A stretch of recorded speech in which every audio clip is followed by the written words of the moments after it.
Hello and welcome to Role-Playing in the Fourth Dimension for the Lich's Dregs Session 4. It's been a while since we've been in because we missed last session due to misunderstanding in scheduling. But we're back now. And we're joined by an additional player, Captain Conway. That's going to introduce his character later on. And Calvin playing Omelette again, Nicholas playing Rat Bastard, and Zonalar being our GM. So I'll pass the ball to him. All right, we will start off this session 3 days later as the group take the short time they have to collect and gather themselves, heal whatever wounds they can, and live with the ones that take longer to patch up. In those 3 days, our characters move around in the orc village. Korn, take the lead. I spent the last 3 days mainly eating and drinking and fucking in the communal longhouse. Just taking some time to do some serious work, sharpening my axes, going to getting into some tussle at night when I'm drunk. Mostly resting, trying to do the best of my time. Now I'm gathering my pack, gathering my thing, making sure my weapons are sharp, grabbing a bow and some arrow, and ready for the hunt. Amidst the armories of the orcish village, sparks fly as an axe is sharpened. Then the hammering of metal starts, billowing out in the distance, and then stops. Footsteps approach Garn. Turn around. So what you want? A small entity stands before you. Its skin not green as that of an orc, grayish. I look up at you, smaller. One of the orcs that usually stay in the background, although it can't really be called an orc. I heard that you were looking for weapons. Going down the hunt. I need some arrows. Arrows. I don't tend to like using those, but for such a beast, they gotta be needed. Wipe my hands on a black leather apron. Then I show to you an arrow I have made. I have indeed made many arrows. It is perhaps the only thing that they've relegated me to. The character looks down. Perhaps I grab the arrow. I can lend some to you, but I want to go in the hunt as well, even if I've not been designated a hunter. I grab the arrow. I rub my finger on the tip, testing the sharpness. So yeah, that's the only thing I would let you touch either.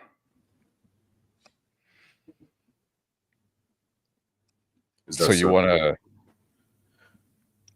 You think yourself capable of being a hunter? I've been a raider before. Not really allowed to a chance to join the front ranks. I think I can do it. There are humans out there. My character's eyes widen slightly. Why would I want to have humans out there? You?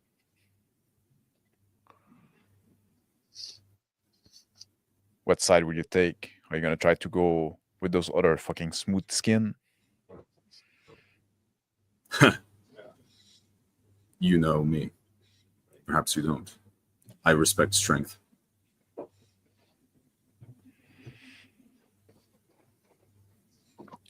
I sighed. Turn back, see over my shoulder. Come if you want. I'm sure the chief won't mind if we lose a half-breed in the process. Every hunter knows that some days they don't return home. A character will nod, turn around, go back to banging metal with a hammer. Step off of the Red forgery. bastard. The last 3 days, I've been doing meal chores for Karn. I've gathered from a secret stash in the camp a roundish vial of brownish liquid poison I got from Karn's cousin's goblin. I've fetched myself a few makeshift arrows I've made myself as well. And been generally serving Karn while waiting for the hunt and waiting for my other plots to unravel by themselves.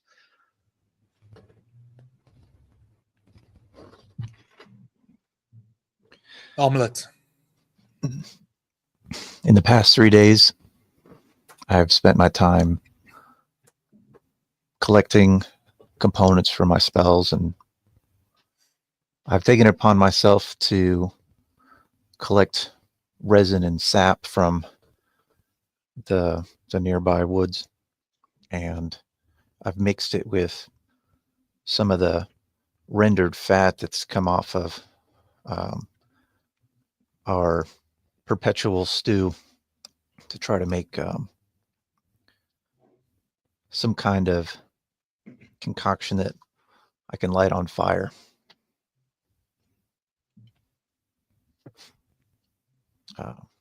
Knowing that this creature has a vulnerability to it. As you're brewing your concoction, make a roll, adding each ingredient carefully with a measured hand.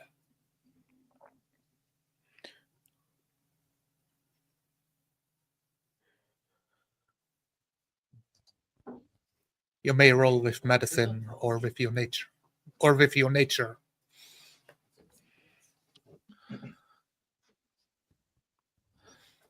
I made an herbalism kit check for 16. That works. The mixture looks right, and its solution volatile but stable until used.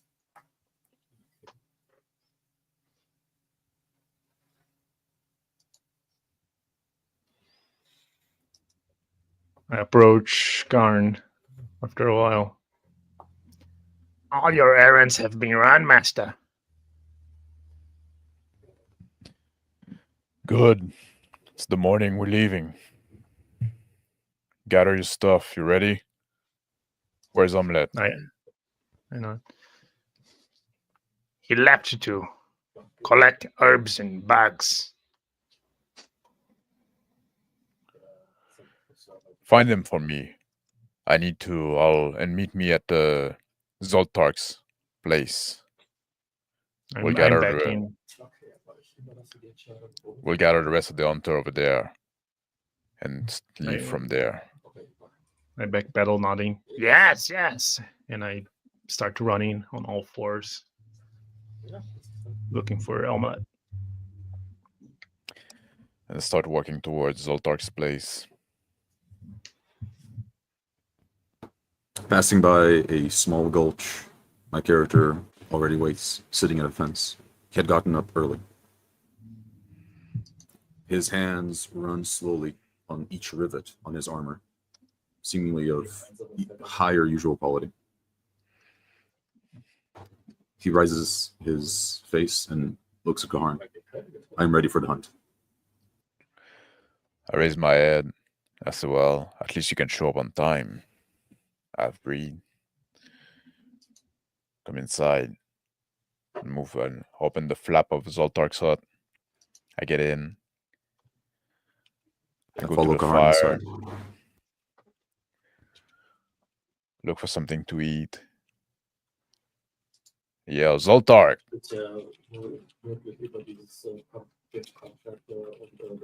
Zoltar, you're around?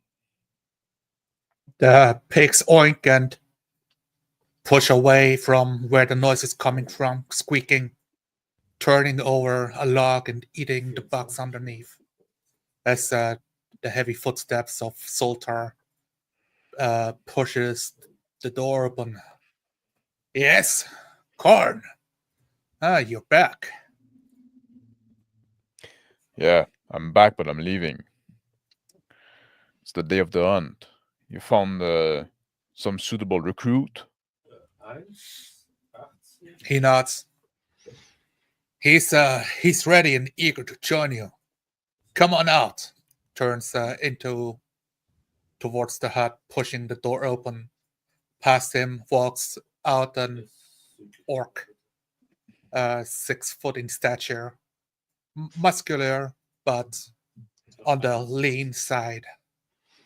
He looks a bit inexperienced based on the scars on him or the lack thereof. I'm Hagrin. I've joined the war tribes last year. I'm ready to join in. You joined last year? Yes, it's when I finish my ritual. He pushes himself proudly, stretching his shoulders through, looking you in the eyes, keeping it steady.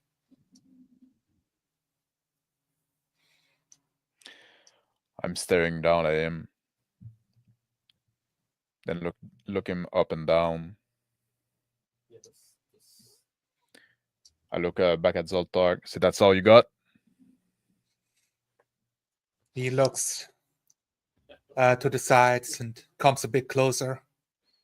Most fighters don't want to join. They've declined the invitation, Core. Some of them even spat at the name of the ringing of your name.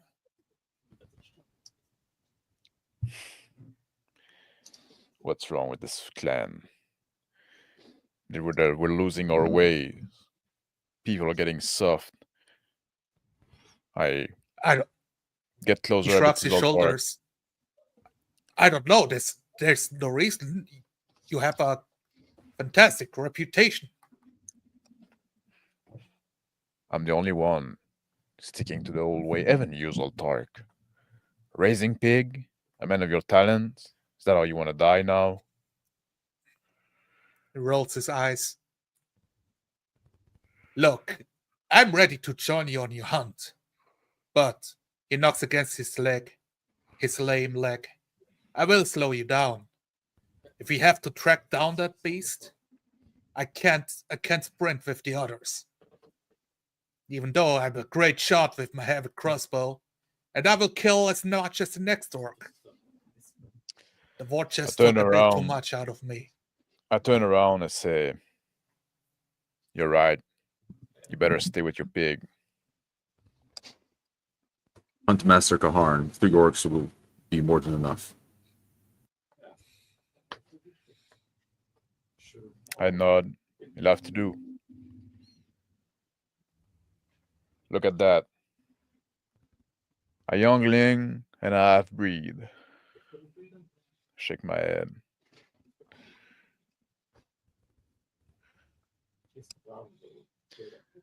I'm running a little bit from the outskirts of the tribe, where I know Omelette sometimes gather moss and other herbs.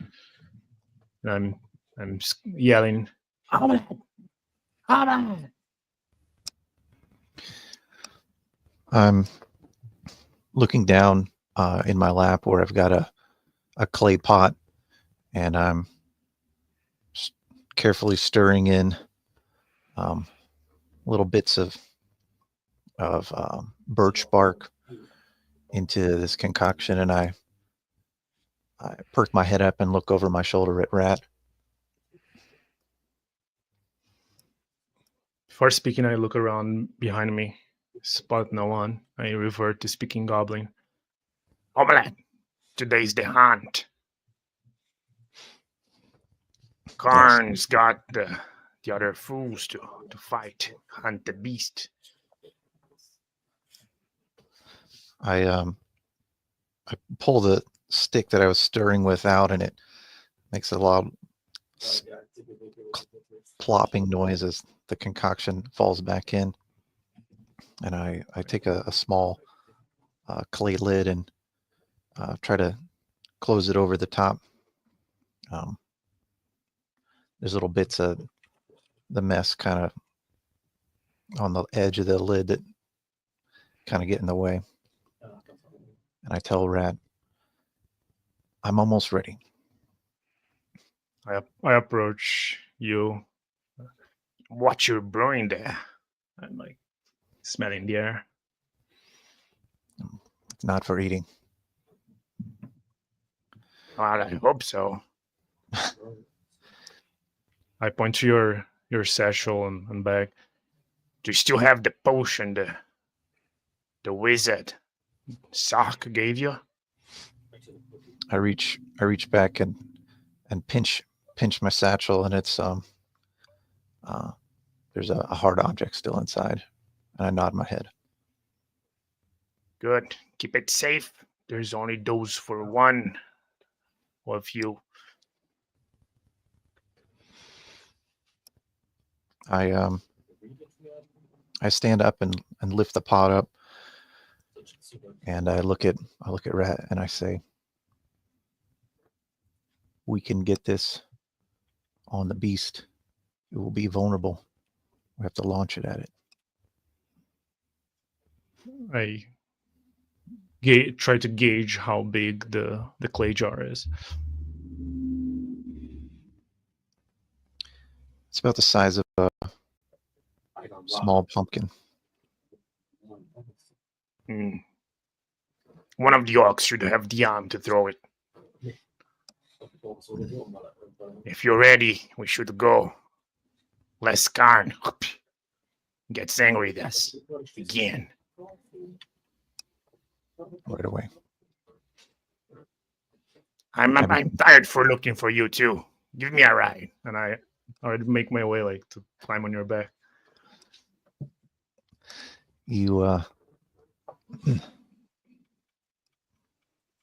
I let you climb onto my back and use my tail to kind of boost you up a little bit higher. And I tap you on the furred shoulder. Great omelet. I make my way back into the village. The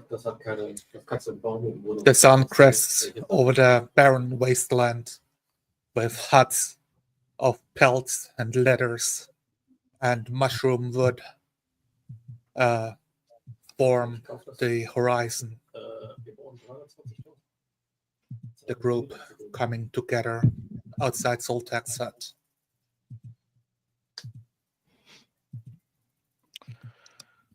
There you are. Green or knife breed, you ready?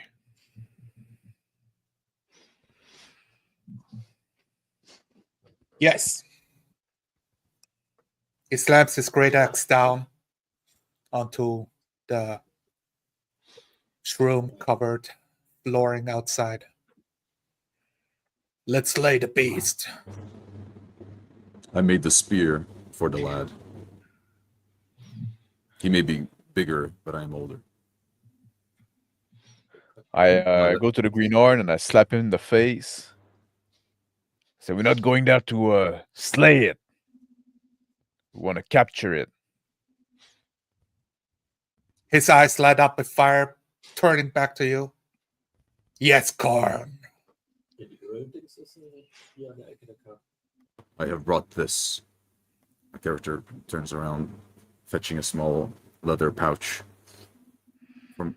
From within, he pulls out enormous iron spikes, cast iron, vicious looking. I have heard rumors that the beast regenerates. Perhaps if you can hammer it down, the flesh will regenerate around the iron. What use will it be if it's stuck? I bring my finger close to one of those hooks. Touch it. Touch the point. Like fishing hook. They're gonna come in handy. Very big fish. Yes. Ja, was hat man 2000? Ja, das Haus verkaufen für 150.000. I look at Omelette with Red Bastard on its back, and I shake my head. Da steht aber noch irgendwas drin. I I say, jump Omelette, down. don't let him treat you like a mount. Grain Kicker. I'm holding the jar in front of me, and I nod silently to Karen. Master, this I prepared something for the hunt, and I present the pot to him. I grab the pot. I bring it close to my face and I sniff at it. Weil wir müssen den scheiß Lohn irgendwie ausbrennen. I open the lid. I look inside. I dip my finger and I smell.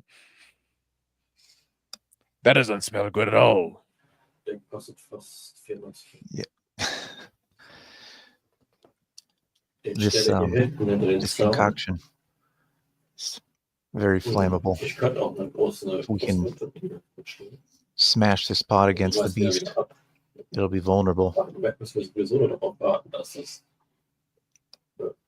It should stick. It should stick to its scales and coat it.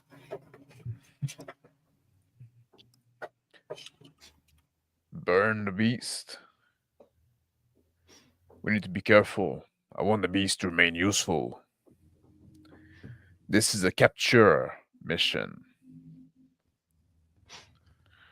The whole time, I'm like looking at everybody. I make a frown, confused expression towards Chicken Bones. I approach Karen. Master, we bring in a mule to the hunt.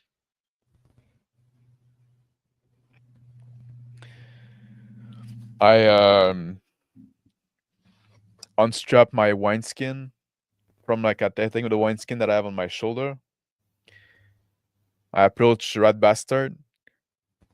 I put my wineskin on his shoulder. I say, "Yes, we are." I drip down my ears. Yes, master. I adjust the weight. I easy my footing, clearly not accustomed to goblins around. My hands clutch at a precious necklace, ready for green. I pick up one of the arrows next to Chicken Bones and just inspect it. My eyes turn to this taller lizard man. A marvelous work of steel, is it not? I'm fiddling with it and thinking about, or you can see you can see the gears turning in my head.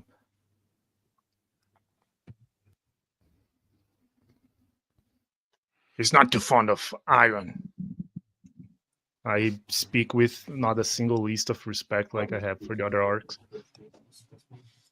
Does the thing speak, Huntmaster Gaharn? Oh yeah, let me do the introduction. That's Omelette. I found him as an egg. I sneer What? when Karn says I found it. And it turned out to be very useful. That's my goblin. I should introduce myself as well. I am Grossalon, although I sigh.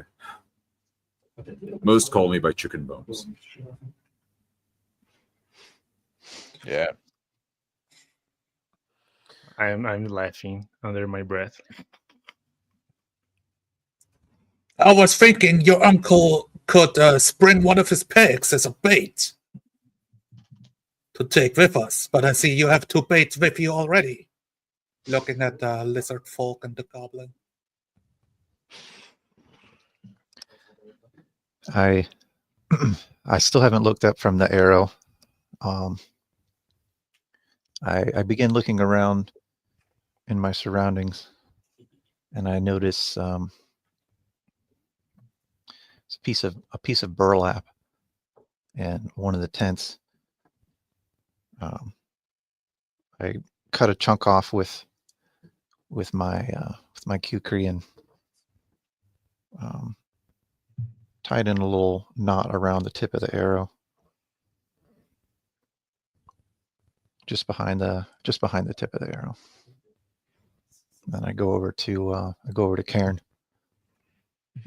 and take a claw, dip it into the pot, smear it onto the fabric, and then I hold it up. Grab the arrow. So you got something to light it up. I hold my claw out, and I say in Druidic, Agni, and a little flickering flame appears in my hand. Well, you have to stay Orc close takes then. a few steps back at a display of witchcraft. Cursing in Orcish. What the fuck's that? I point the arrow at him, and I say, that's why he is not bait. Put the arrow in the quiver. Greenhorn, half-breed, you ready? I am. I look at the None of sky. us are bait. We will return. We Let's should get go moving. already. Yes, let's press the pace. We have like a day and a half walk to get there. We'll stop at my outpost on the edge of the territory.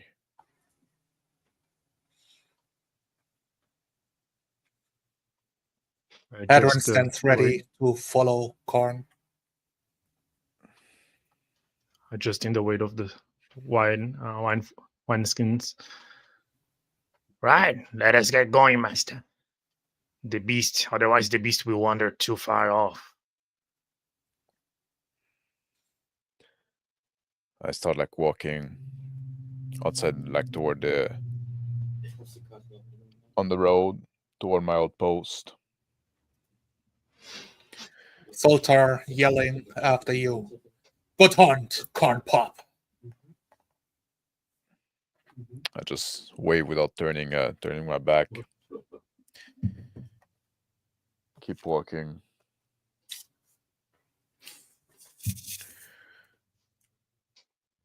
Follow.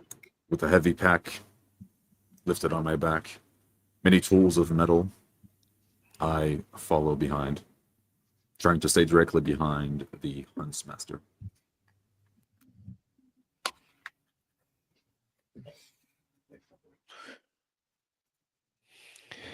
I turn toward the other orc. I say, Greenhorn, come over here. What do you need, Corn? So what made you want to join the hunt?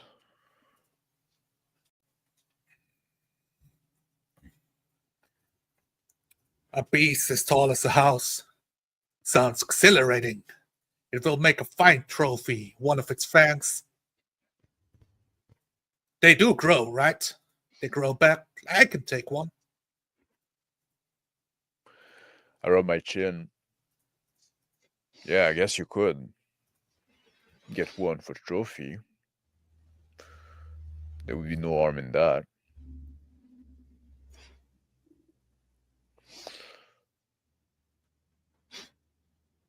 Well, remember, we're trying to capture it alive. His eyes shift. Yes, alive. There is no greater trophy. Master Kaharn. My character starts walking slightly slower behind. His voice shakes slightly. His hands fidgeting with the symbol he has on his neck. You spoke of So what is it? humans. His voice seemingly more worried about the humans than the Hydra.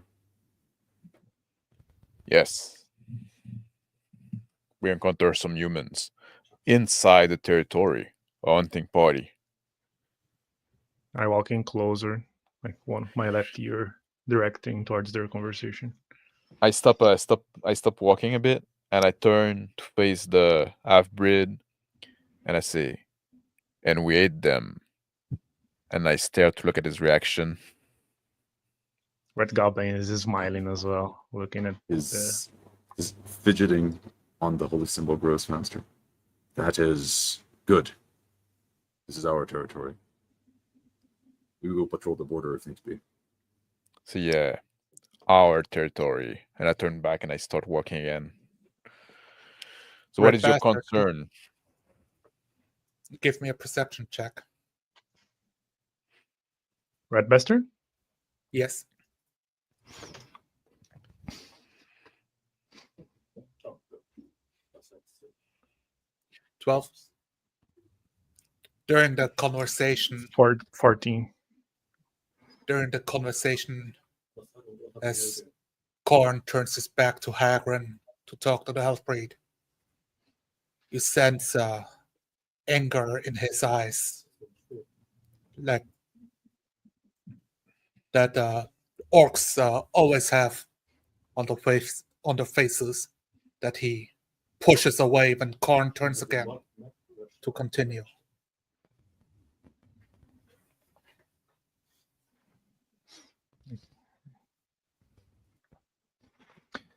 I'm following behind Corn, just carrying the clay pot that I made. My tail kind of slapping against the ground occasionally as we walk.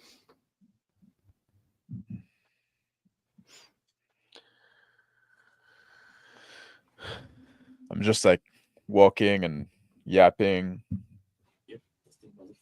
I think it's time that we have some change happening in that tribe. The fact that only one orc were willing to join on this expedition is telling. It's losing its way. The chief is spending too much time with the slave. He forgot what it is to get in the fight. Pushed it out early with too small a party. Didn't order people around to go get that beast, so he doesn't deserve it.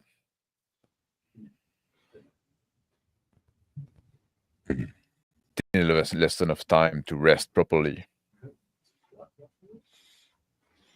It's like you want this expedition to fail. You want orcs to be weak. I look at the green horn.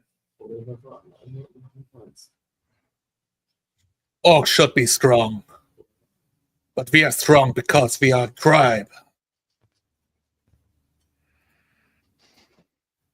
The lone wolf out in the woods gets eaten by the pack.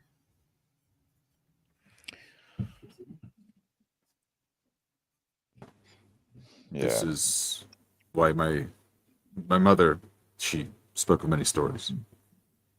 One of them is of how the humans united once they were attacked. I believe that there is no big threat.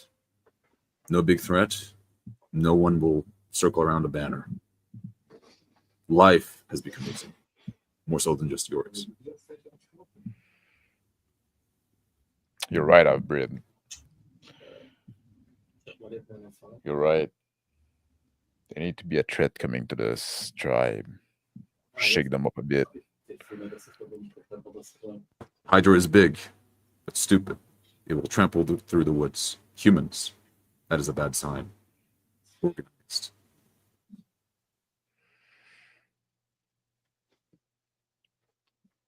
Humans are weak.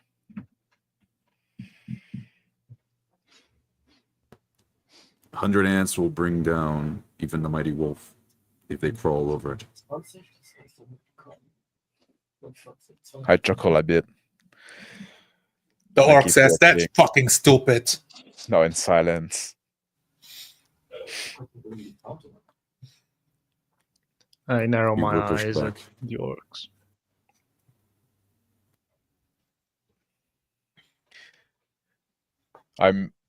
I go to reach for one of my wineskin, and then I remember that I gave them to Rat Bastard, so I just turn toward him and I extend my hand.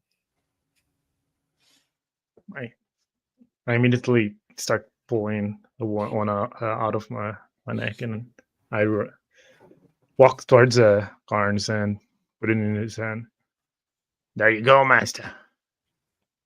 I grab it and I start like drinking, and then like sling it over my neck and shoulder.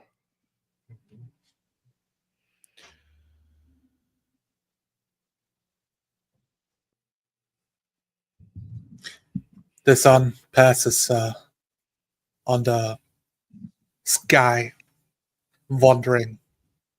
The village out of sight. Hills and gulches are stepped on, with the inklings of trees at the horizon.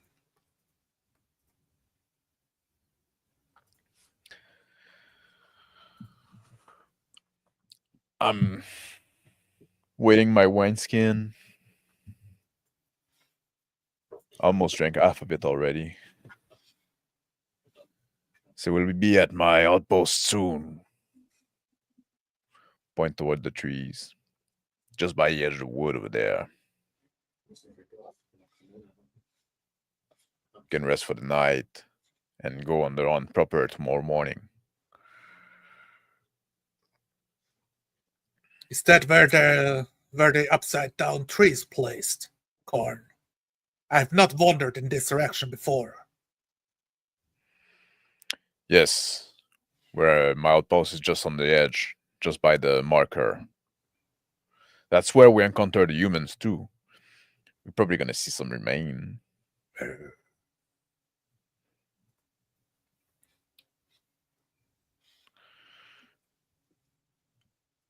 I'm following behind them, still carrying 2 extra wineskins alongside my own gear.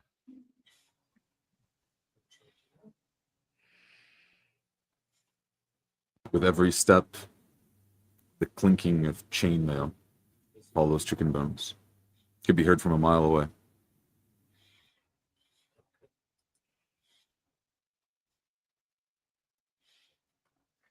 As we're traveling, I'm occasionally stopping to sniff in the air and look for signs of the humans, and smell for smoke and any signs of the tribe of humans that encroached on our territory. Make a survival.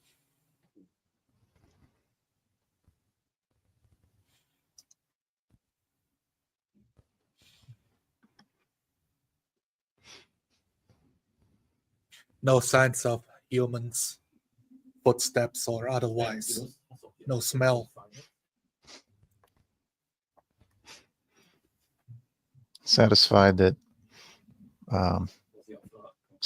our route is clear, I keep a close distance on Corn, and I'm basically at his heel as I follow behind.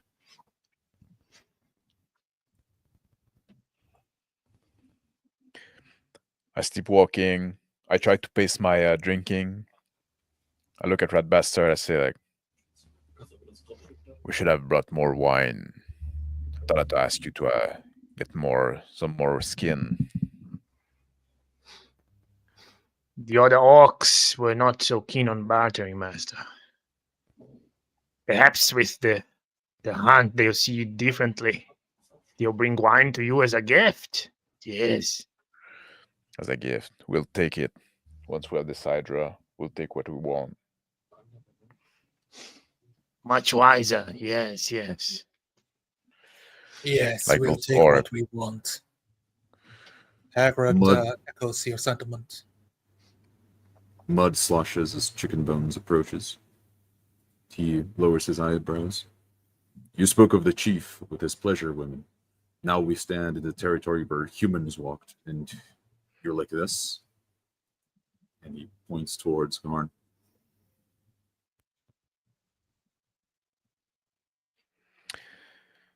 What? Was your mother a pleasure woman too? I think your pleasure woman is the wine. We need you with your wits about you. My wits. I flex my arm. This is the wits I need.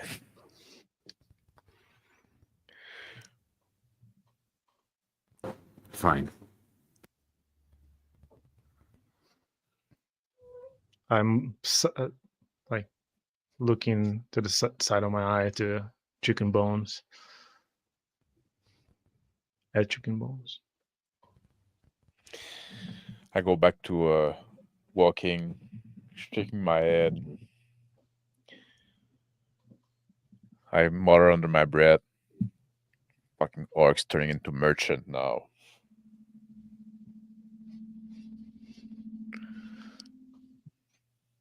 I point. There, master.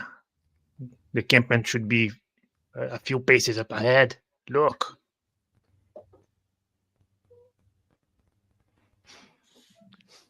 I can see it, red bastard. Appears to be right over there.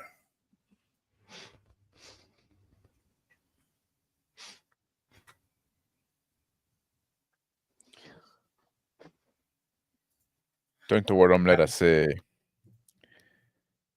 you remember where you left that skull, right? Yes, master. You think the ants will have done their job by now? Been I will few go and days. see. Yeah. I pick up my pace and move up ahead. I pick up my pace as well to be in front of the group, and I almost mockingly I bow and I say, Master Khan, let the non-orcs do the busy work. You should rest, for you need strength for the beast. Yes. You're right. and I look One. at Chicken Bones. Come on, help set the camp. I'm smiling. My character will lower his heavy pack. I will not. I will make sure every weapon is ready. He will point to Rat Bastard and motion for him to give him his weapons. And my hand goes to my bone dagger. Has I that frown. thing not been sharpened for a year now? It is in good shape. I look at the bone dagger that the red bastard just pulled out, and I shake my head. See, I just fucking gave you a better knife than that. Goblins. I can make a better knife without a forge. I'm pacing backwards. Very well then. I'll set the fire. For the orcs. And I turn my back and scurry.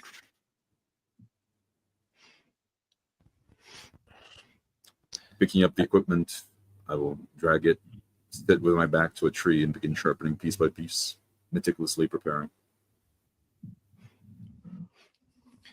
I've set the pot of grease down in the middle of the encampment, and I'm crouching over this little skull. As I pick it up, some of the hair is still kind of caked on there and stuck with the congealed blood, but the flesh is seemingly picked clean.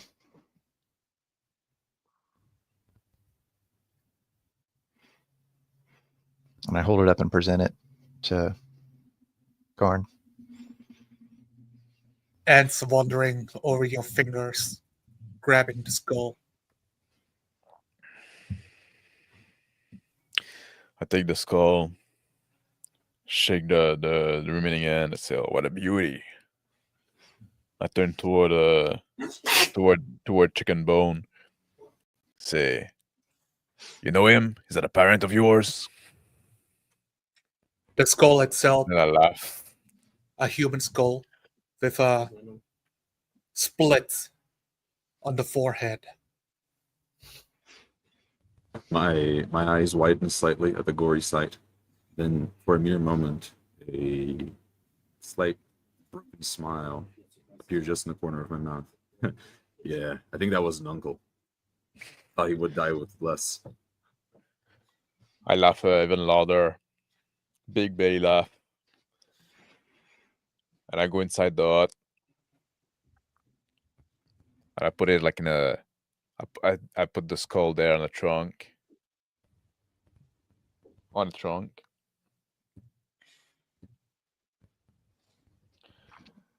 Go back outside. I sit down on a log by the the fireside. I look Rat Bastard. I say, "Make a fire, Goblin." I'm mid motion striking flint and steel. Right on it, master. Smoke starts coming up. As I'm making a fire Hagrid grill. sits down on another log, resting his legs, checking his gear, his 2 javelins to be in mint condition, sharpening the tips with a stone.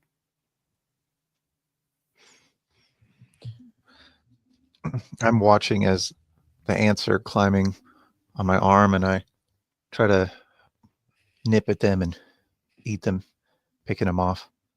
Shake the last few remaining ones that I can't quite reach off. Crunchy. A bit of a fire handle.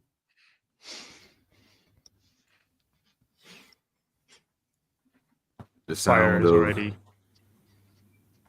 the sound of the sharpening stone on metal ends, and Chicken Bone approaches, giving one weapon to each, putting it on the floor and uttering a slight prayer, his lips moving but no voice coming out. Karn.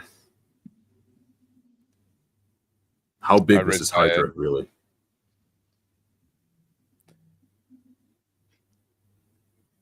Big enough that We- that it could lift me from the ground in its mouth.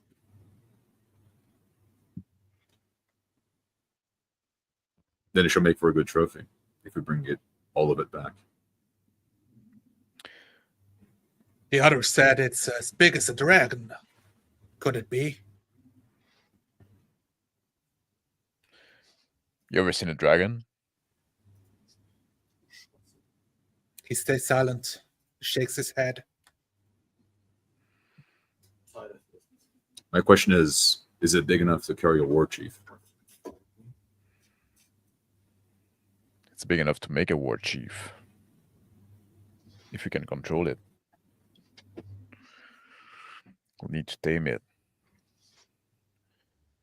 I'm thinking that maybe the old man had some idea about it as well. I don't trust Old him. man. What old man? The wizard. Live in the village.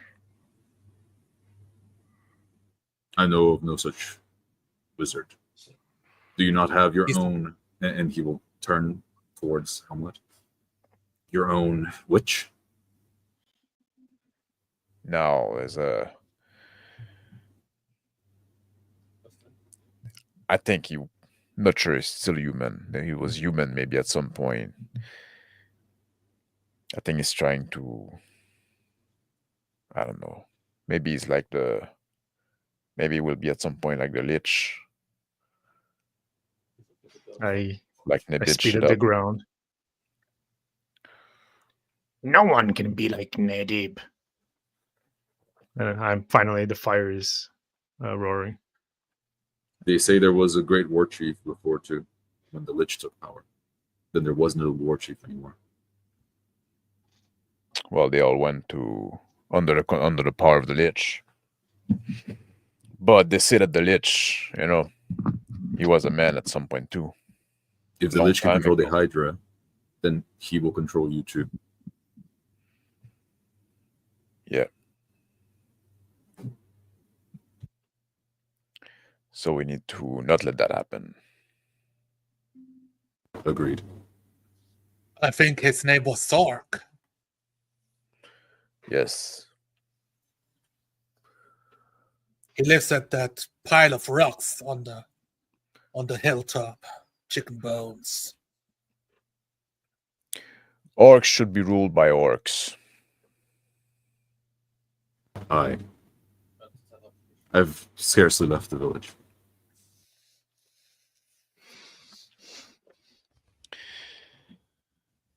I turn toward the other orc. It's a greenhorn. You don't drink?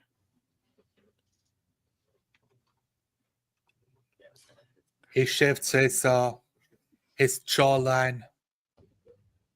I drink. I don't have a drink.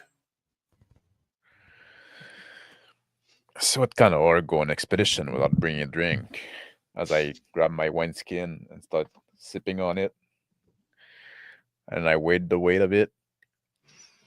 I don't know how long we're going to take on that hunt. I'm afraid I don't have enough to share.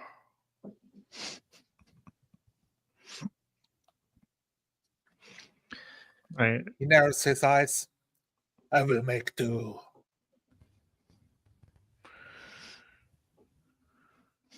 I'm sitting on the ground next to the fire, dragging one of my claws through the dirt, making a circle and drawing little symbols in the sand and dirt.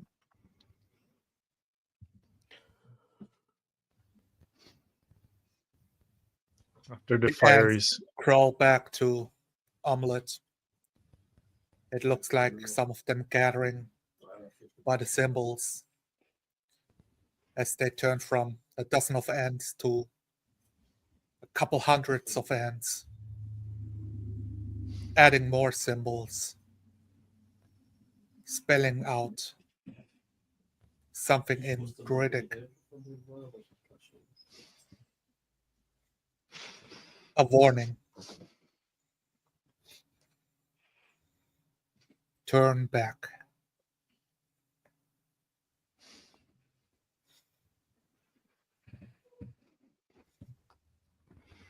Master Karen.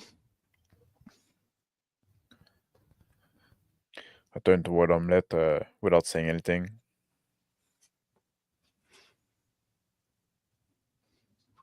Are you sure about this expedition?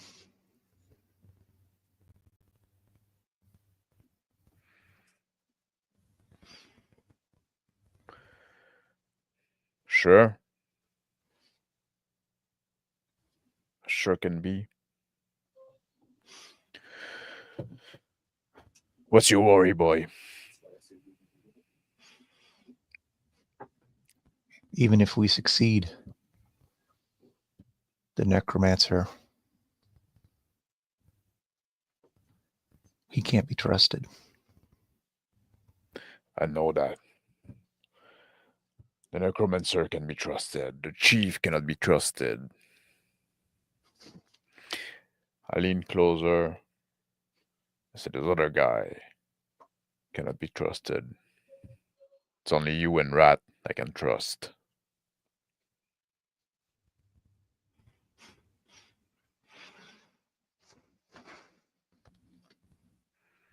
I'm grabbing my bow and arrow. I'll hunt for some game, master, for the night. Good initiative. Let me. Hagrid stands up. I want to watch you hunt. I will join you, so I can report to Karn how you've performed. I clutch my bow. The game will be my report.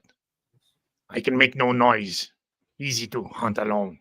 And I look at Karn's direction. Hagrid looks to Karn as well for his input. Let the goblin do the work. You can rest. That's why we have those we keep those goblins around.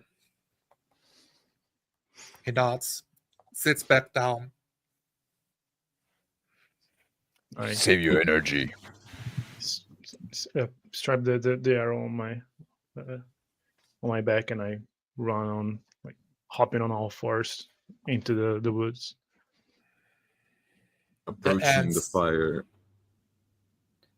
The ants have changed shape, forming new symbols. Hieroglyphs in Druidic.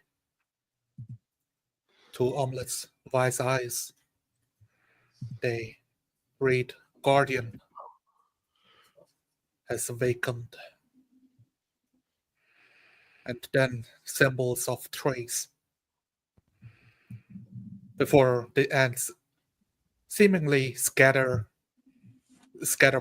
confused about their location, wandering back to where they came from, where the skull was located, seeking for sustenance. I watch the ants scatter away, and I use my claw to scratch out the symbols and smear it back to being flat again.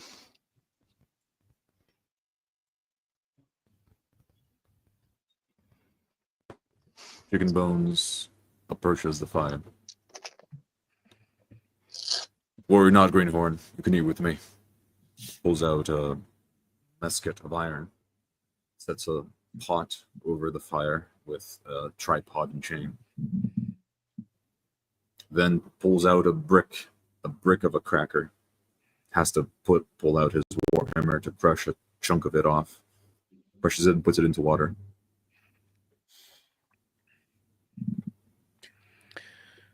It can sit with that red for a while.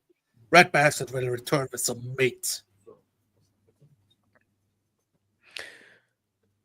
I look at the cracker in the pot and I say, yeah, that sounds very appetizing. I get up, I stretch my back, and I start walking away from the fire toward where the human I cut the head of, where it was hung.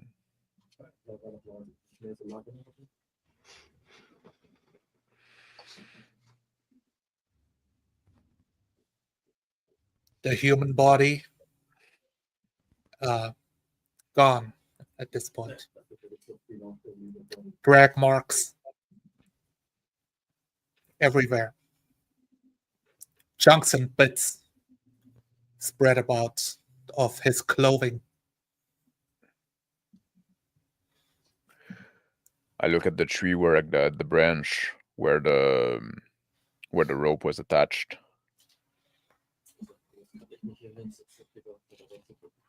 Trying to look for remnant of rope. The rope itself hanging, sliced. I grab the end of the rope. I look at how it was cut. Clean cut. The cut itself is incredibly clean. Each fiber aligning perfectly. I turn toward the fire and I speak loudly enough, a few paces away so they can hear me. Say, something took the body air away. And the rope has been cut clean, so it's not a beast. That's been done with a blade, a sharp blade, very sharp. Hagrid looks confused. I thought we are still in Orcish lands. Who would dare to cross the border? I look at him. As I told you, the human were killed. Where on Orcish land? Like I point where at the tree.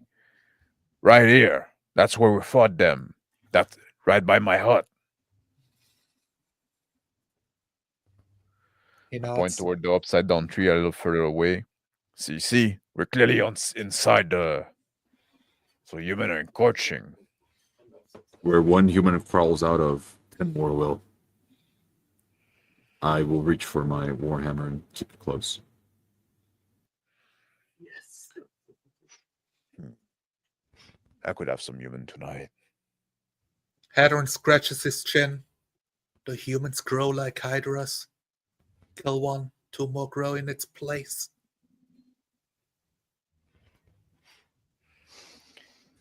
No, that's not how it fucking stupid. works.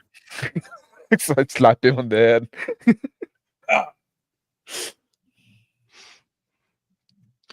As I'm seated next to the fire, I'm studying Chicken Bones as he's got this kettle over the fire and on a tripod, and he's got his warhammer. I look at the pack on his back. It's full of other things, and I say to Chicken Bones, "Why do you carry so much?" Surprised, I will move away from the wispy voice of Onward. Huh? Why do I carry so much? Why do you carry so little? These tools are here to ease our fight against, well, you know, he will wave to all the forest around him. Steel is still stronger than wood.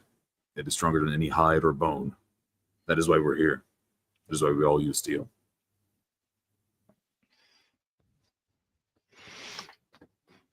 You make so much noise.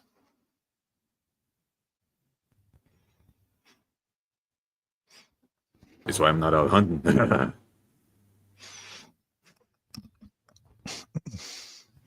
I shift a little bit, and the shield that I have slung on my back comes off my shoulder, and I hold it out in front of me.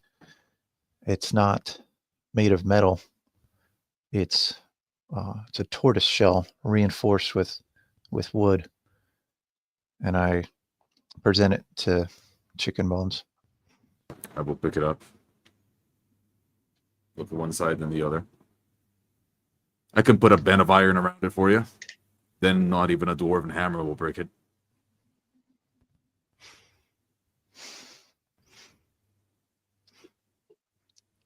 I don't see Come the back need. to sit around the fire, and I'm looking at the interaction. Interested.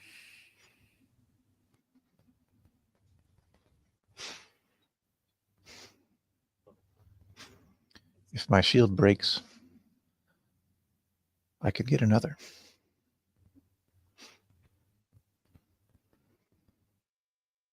I will shake my head.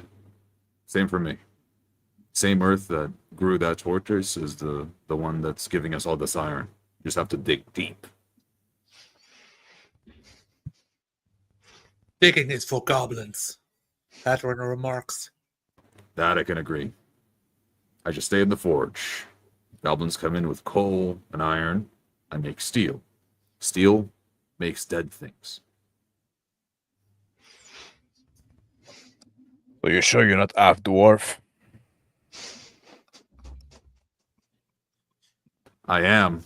Last time they dragged some dwarf back to camp, I ate so much.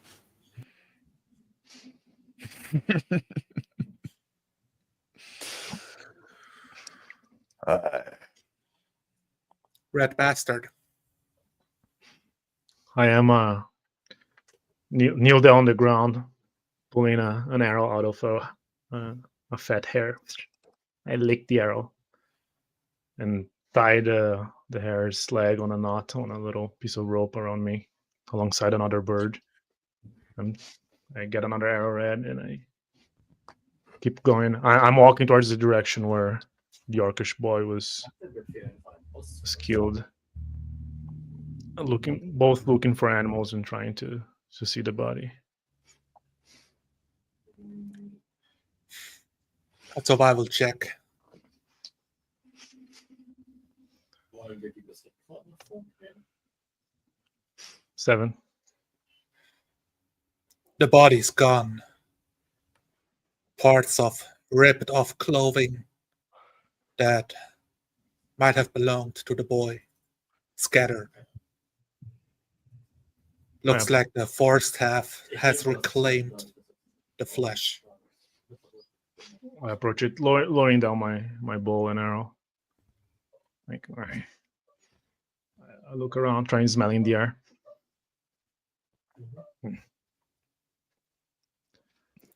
Smells fresh, earthy forest floor.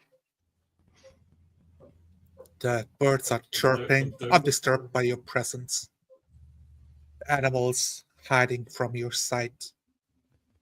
But a scuffle in a bush of something small hiding out of sight. I point my bow and arrow, draw it, release the arrow into the bush. Attack. Disadvantage. Hast du diesen kleinen Piss-Ding geholt? Das That ist was a 3rd. A wet foot. Something struck. Yeah. Good. Square towards it. Put my hand into the bush. Grab whatever it is. Pull out. Your hands spiked by something sharp. You take 3 piercing damage. I yelp and fall back. Shaking my hand. Some droplets of blood. Long needle sticking out of your hand. I start pulling stand with my mouth. The needles. After the whole ordeal, I start cutting off a bit of the bush to drag the porcupine out by its leg. I carefully tie it on my belt of game, licking my hands. That's enough. I carefully, holding my hand so to not drop blood on the floor. I hold it like this and make my way back, looking at the sky to see how dark it's getting. The animal itself screeching with its high-pitched voice, like ragging for air. Only a matter of time until it will bleed out. The sun on the horizon, but not yet setting. It's the afternoon.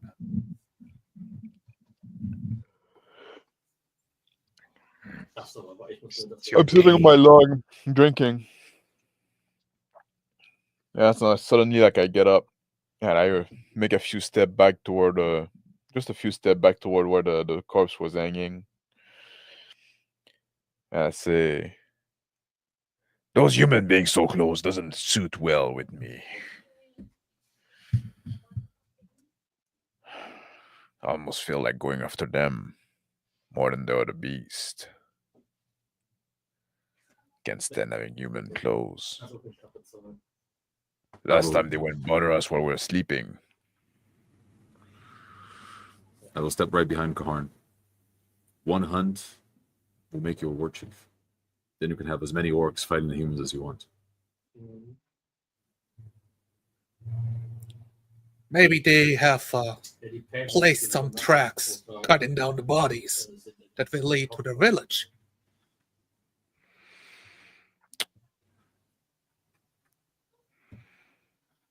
Chicken bones make a point. If we can get this Hydra, and we can use it, we can then use it against the human, and then we can make ourselves chief.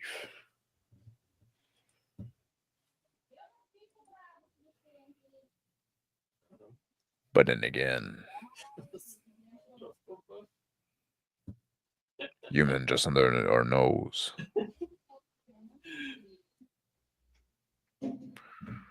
I lean in the ground, and I start like looking for tracks.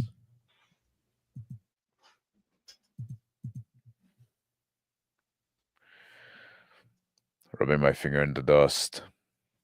Oh, wait.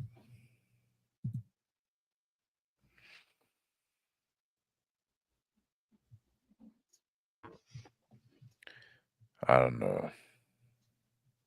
They should be.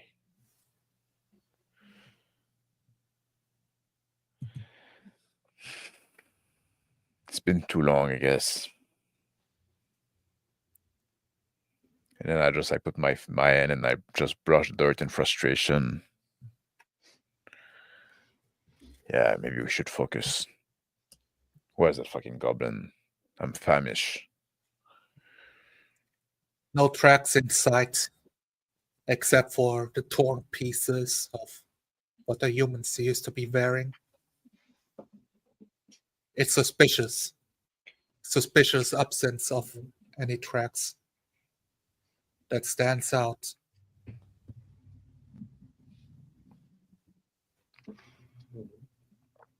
They start coming out of the woods, dragging 4 small to medium sized small prey in view of the camp. Now walk towards it. I thought I had mealtime at last. Let's go back toward the Right. fire. Making my way to the fire in silence. I'm already like sitting down and start like, skinning some of the animals. Und für das, was du tun, und du machst in der Zeit. Hagrid squints his eyes. Ah, the scent of flare, of blood. It invigorates me. Chuckle a bit. I'm still by the fire, stoking it with some new branches and logs to keep it alive.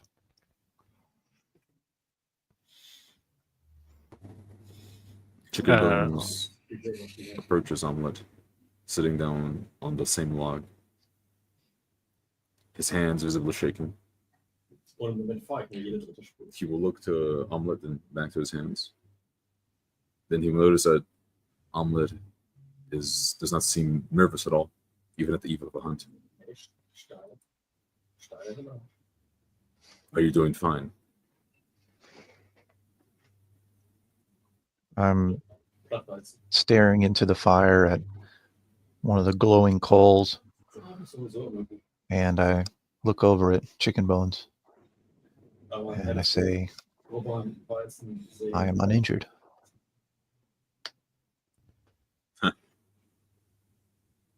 I see. I toss the porcupine at Chicken Bones' feet. Help skin it. Food faster this way. He will look down and without even thinking about anything else, pick it up by one of its spines. A wickedly sharp dagger comes out of his mesket. He cuts at the line of the spines. Curious beast.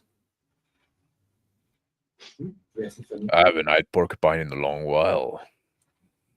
It's a good catch. They don't wander in the village. That's for sure. Not many game, Master Khan. They've been driven away. I'm pulling like the final piece of leather from the hair. It's just flesh now. Muttering as he works. What manner of god created all these beasts? Spikes, hydras, birds. I pointed the cauldron that the biscuit was in. So if you don't like it, you got your biscuit. I'm watching Chicken Bones work his knife, skinning the porcupine, and I ask,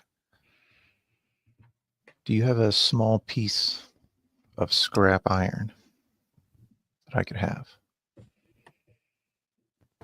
It shouldn't be one, but here. I stepped on an arrow. A bent arrow. It seems that Chicken Bones sat on top of it. Thankfully, it didn't go into him. I take the little iron arrowhead and look at it, and I just kind of rub my thumb on it for a little while, feeling the sharp edge.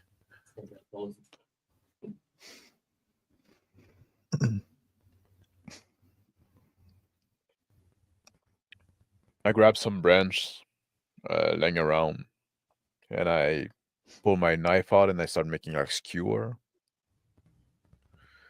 And I grab some of the meat that the rat bastard like finished like butchering, put it on the skewer, put that on the fire. I'll take a leg.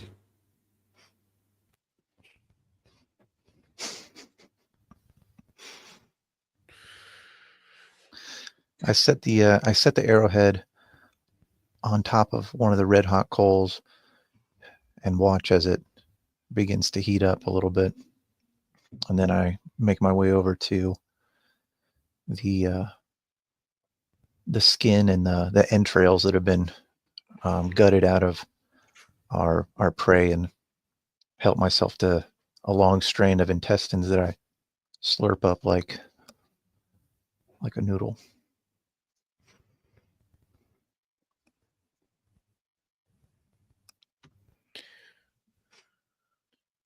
I'm skinning down the last animal. Every now and then I stop to lick like my hands that have been wounded, as well as with mix it a bit with the blood of the animal.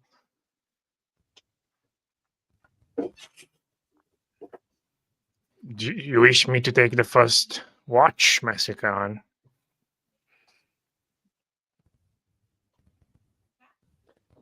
I look around and say, nah.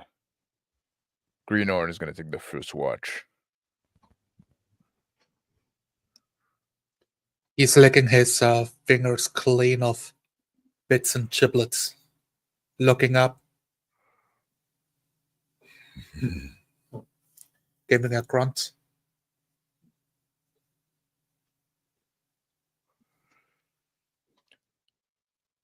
The first watch is good because then you can rest for the rest of the night. I'll take the last watch. I wake up early anyway. I look at Chicken Bones. Are your eyes not adjusted to the darkness? I'm smirking a bit. Test it, Goblin. I step like back once. Humans are daywalkers. Figured you as well.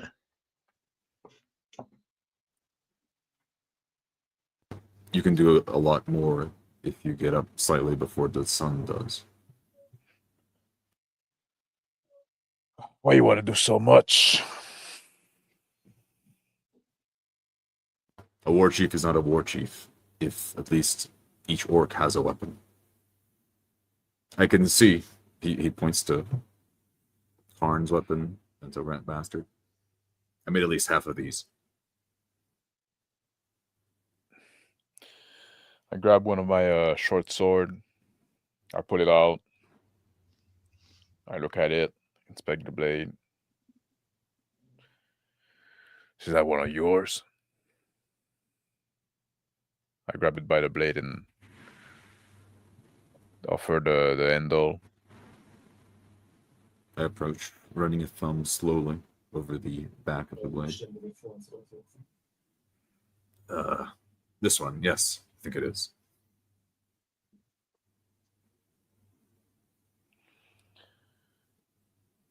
I grab it back. Yeah. That served me well. I get both. Put it back in the sheet.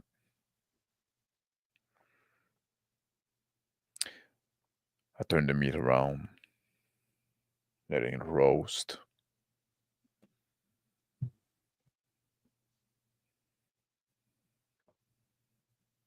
I reach into the fire and using just the tips of my claws, I grab the little arrowhead off the coal as it's at this point it's starting to turn red with the heat. And I pick it up and drop it immediately on the dirt in front of me. And scoop some of the dirt on top of it and kind of pile it on there. Oh, you ruined it. That's when you should put your hammer out. I'm looking at Some what steam Tom is rising. doing. Couple of the grass tips singeing, catching fire, snuffing out. I could teach it if you want. I seem to ignore chicken bones as I grab my water skin and pour a little bit of water on it. And the steam hisses and sizzles. I say he's gonna make grow some more arrowhead. Just look at it.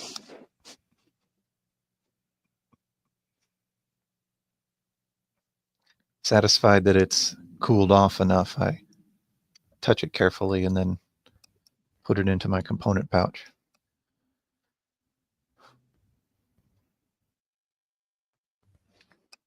I'm like now nibbling at some meat, analyzing green ore.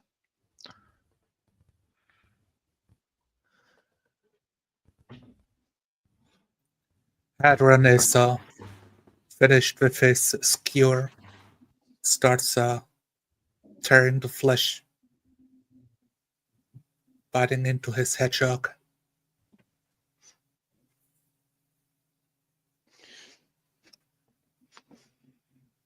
I'm filling my belly as well with the meat that is roasted now.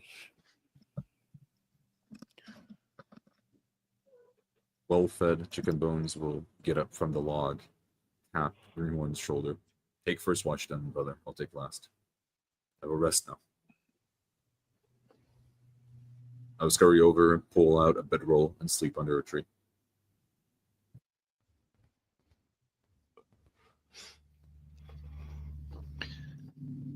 I pick through the remaining entrails and see if there's anything that I'm interested in. And I find a piece of liver that I scarf down.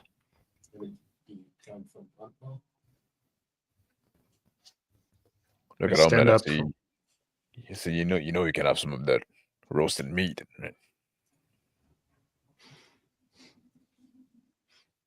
Yes, master.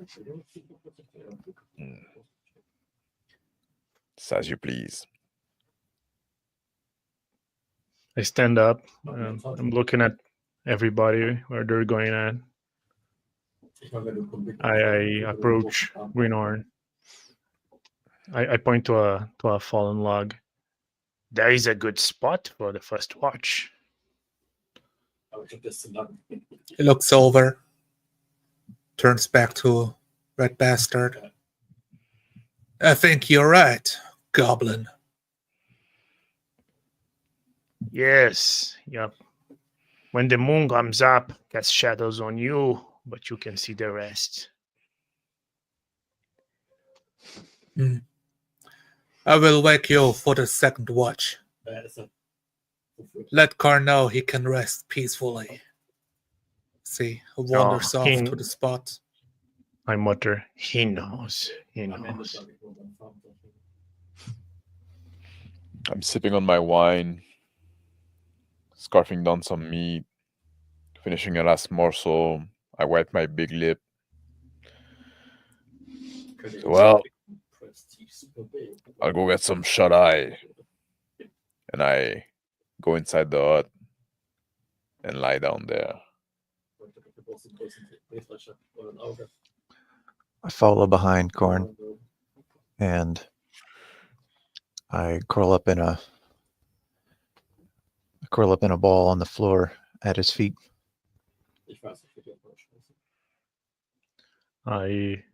Instead of going to the tent, Yeah. Go a little far back from the tent. Climb up a tree. There's a spot with a some ragged cloth in a makeshift hammock way above the ground. I start getting cozy there, holding my dagger to my chest. And I start slowly relaxing.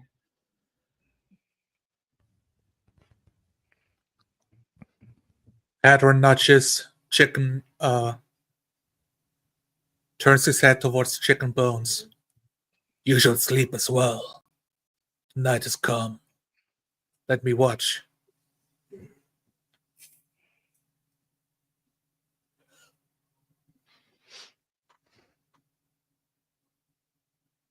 Go on, half-breed.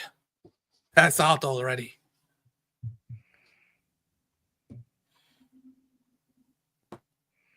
All right. Da steht jetzt einfach über der Ecke rum. My character will nod back to sleep. Few hours pass. Red Bastard is woken up. The tree, a knock against the tree, stirring the branches. The first shake, I stand up on my hammock, holding it, almost flipping upside down. Yes, yes. It's your turn. Still holding the dagger. Yes. I stretch a bit. Like I grab my ears, like kind of, did like this motion with them. Like, Yes. I jump down from the tree. Like, them. Before I go, tell me, how long have you worked for Karn? A few moons now. 5, 6, 7. Don't keep count. He killed previous master. He nods. That is the way. Nodding to himself.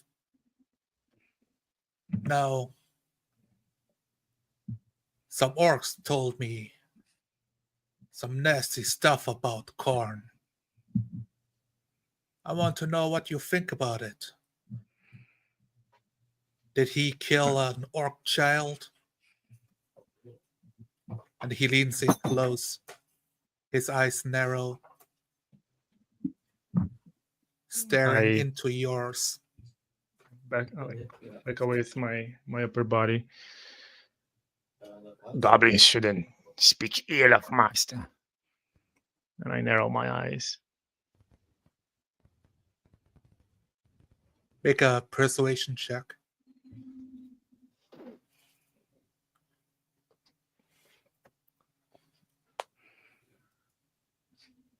Uh, 7. Actually, 9. He says, a goblin should also know to hold his tongue when an orc asks you, what do you know? Speak. And he now grabs your left arm. He reaches for your left arm with a quick snatch, holding tightly. Like trying to get free. I'm much like, yes, yes. Let it go. He lets go. Good. I see. Mark of 4 big sausage fingers on my arm. He looks at the ground, disturbed. Thank you. That is all I need to know. I frown when he says, like, thank you. Like, I'm rubbing my arm. Now sleep. I go to my... I go to the stump, but I keep looking at him to see where he goes to sleep. Spot by the campfire, using the log as a pillow, enjoying the cool night air. I go to my watch, and I pay attention to see when he falls asleep. And once he does it, I silently make my way into the hut. He appears to take a while, like something is churning in that noggin of his before he can pass out. After maybe 15 minutes, I make my way into the hut. And I silently try to see where Omelette's pouch is.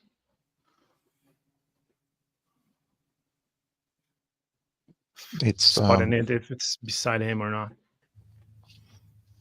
it's on a sash at my waist as I curled up at the foot of Karn's bed.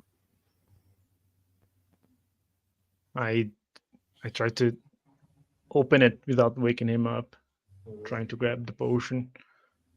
Ja, wenn man den Drescher kauft, sind wir, oder wird es für ihn so? 16. Vor allem, wenn Zahlen mal With a 16, the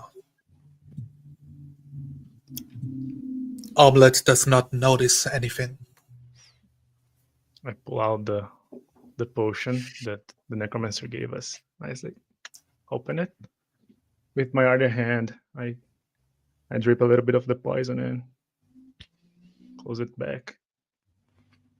Like holding it. Like I'm like sweating a bit as I'm trying to put it back on close. Good. A couple of drops sink into the potion itself, and it changes in color slightly. It will dampen the healing effect. I let go of the flap of the satchel, and on fours I start crawling like slowly back to my second watch spot.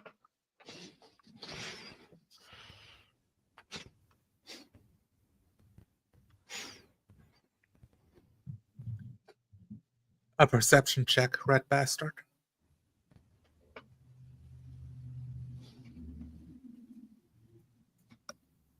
$20.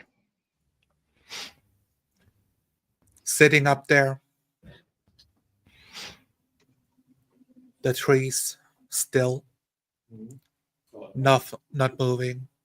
Wolf howls in the distance, but some of the trees are not positioned where they were yesterday.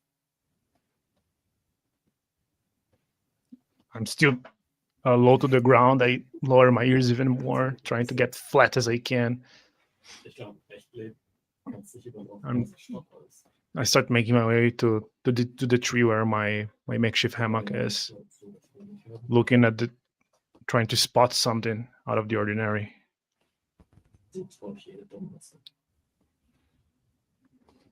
It's like the wind blowing through the brush, through the underbrush and the trees, rustling. But a couple of the brushes rustle in the opposite direction. I stop mid crawling, and now I scurry really fast inside the hut, and I shake Omelette. Omelette, wake up! I stir awake and I'm on my belly, my arms in front of me, my head resting on my hands.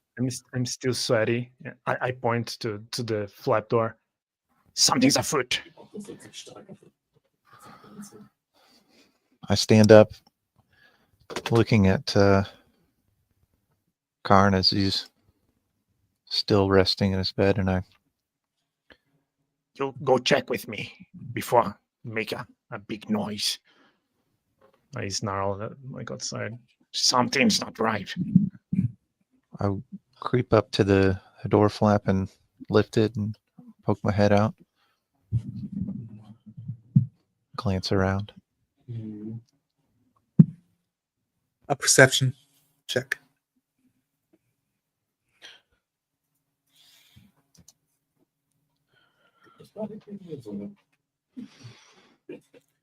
The sleep is still in my eyes, kind of blink multiple times.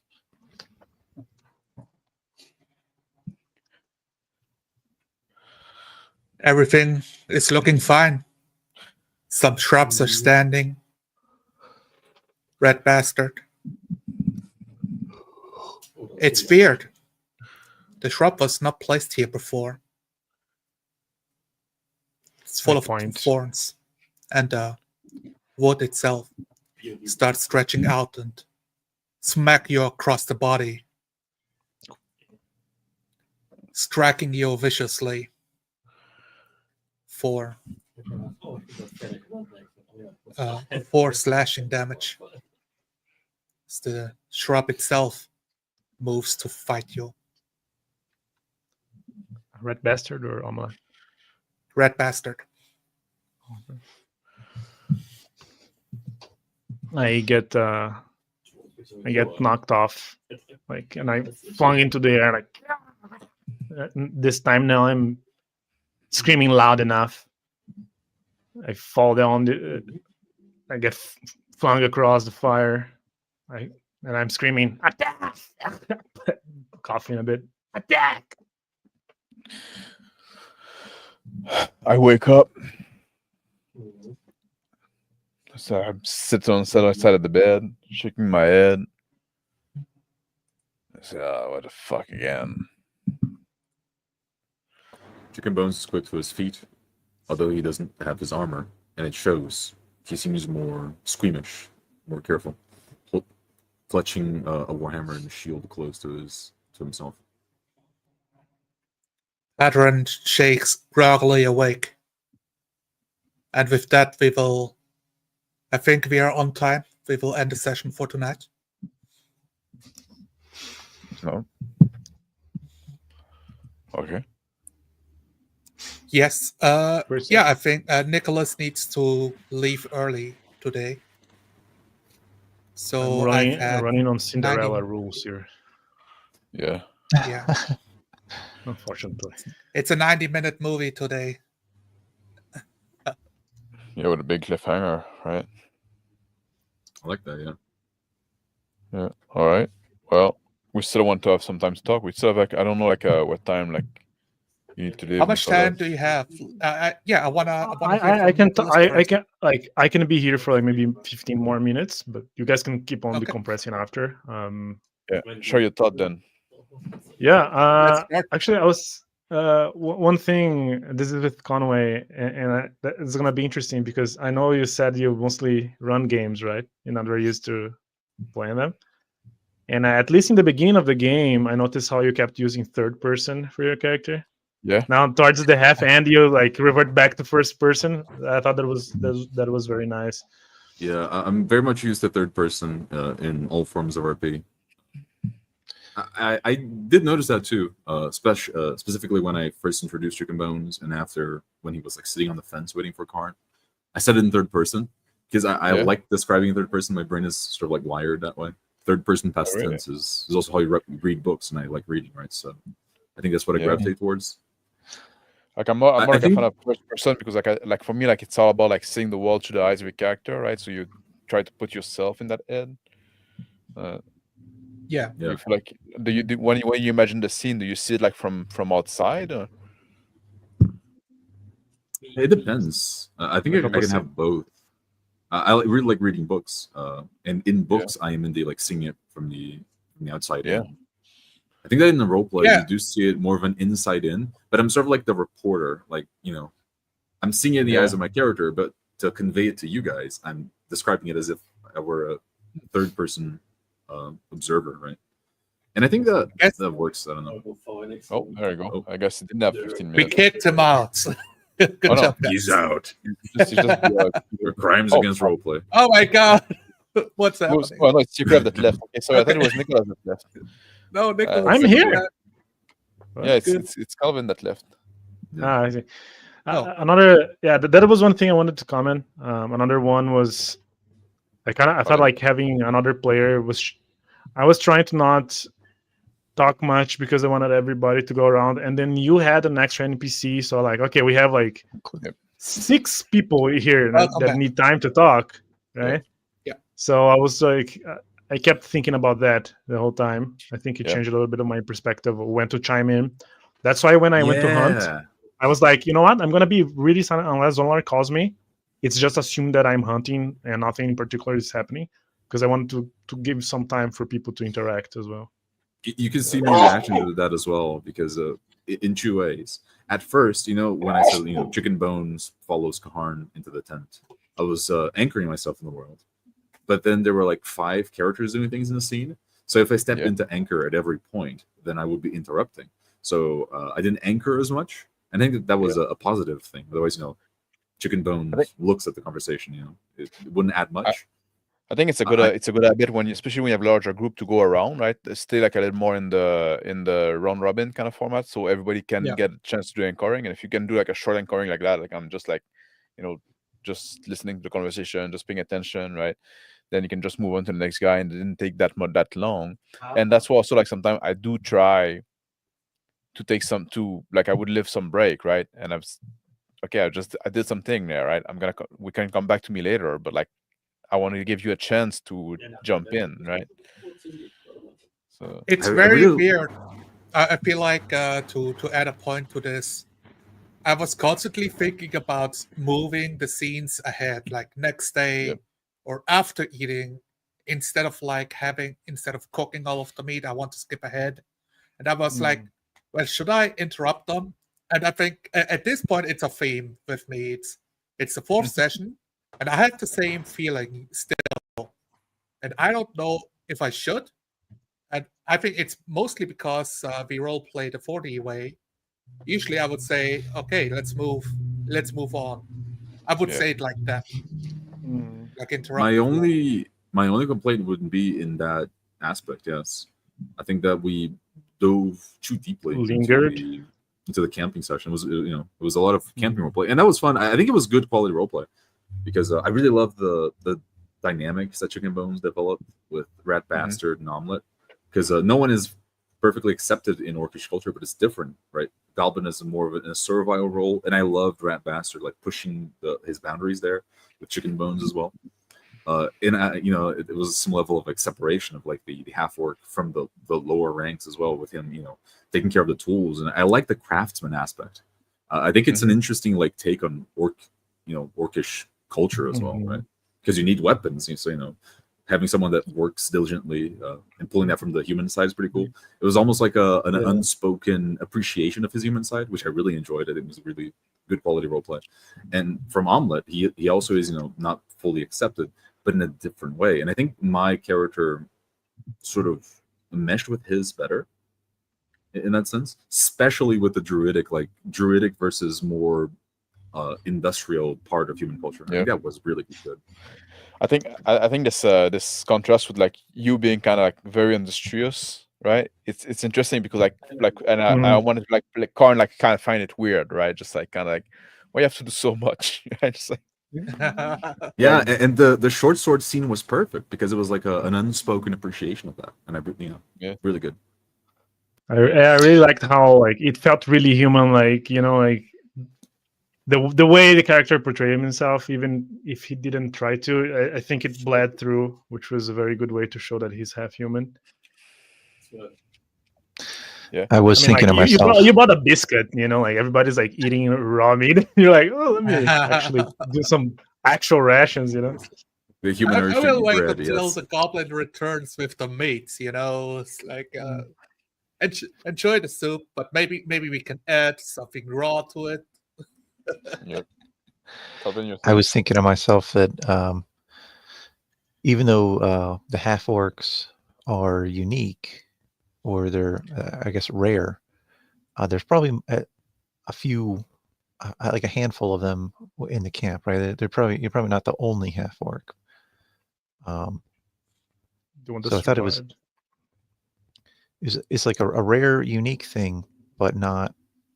I keep using the word unique, but I don't mean to. Yeah, no worries. An uncommon thing, but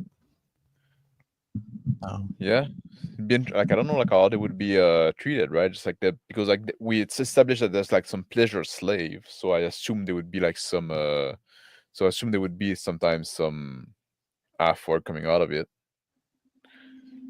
And then like how It's, would they Oh, do a lot of the them like circle of don't life. there was one moment where I think because I was trying to imply that Red Bastard called Chicken Bones a mule because he's a half. Yeah. And I think you understood of a mule as the actual animal because I did the Yes. joke with the pack mule, you know.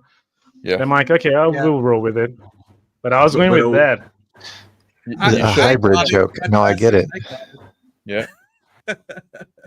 Yeah, no, That was good though, because it no, was like an in-character misconception as well. I think it was pretty cool. yeah. But I guess Karn yeah, doesn't the even know what Karn- mules Karn are. Pop's Karn Pop's lack of respect for Red Bastard overtook it. Yeah. I was wondering where you would rank them on the hierarchy. Is Goblin lower than half orc or the other way around? You know. Oh, I would think so. I think half orcs are like slightly accepted as an orc. They're like bottom of the barrel orcs, but they're still kind of orcs. Is the way I was like playing it out to be. Yeah. And then earlier you said, I think you said like only 3 orcs. I was waiting for you to correct yourself and say like 2.5 or something. Like Exactly. Yeah, I Yeah. said that. 2.5 orcs. Yeah. that's the alternate And title Dum, of this dum. episode. 2.5 orcs. Yeah. Yeah, and I took it in character as being him, him accepting me as part of the hunt. I really like that because I said 3 orcs, in a way of like, am I accepted into this hunt as like a member of it? Can I be proud in being in this hunt? And he said Yeah. 3 orcs, and in character, I took that. Oh yeah, okay, I'm a member of this.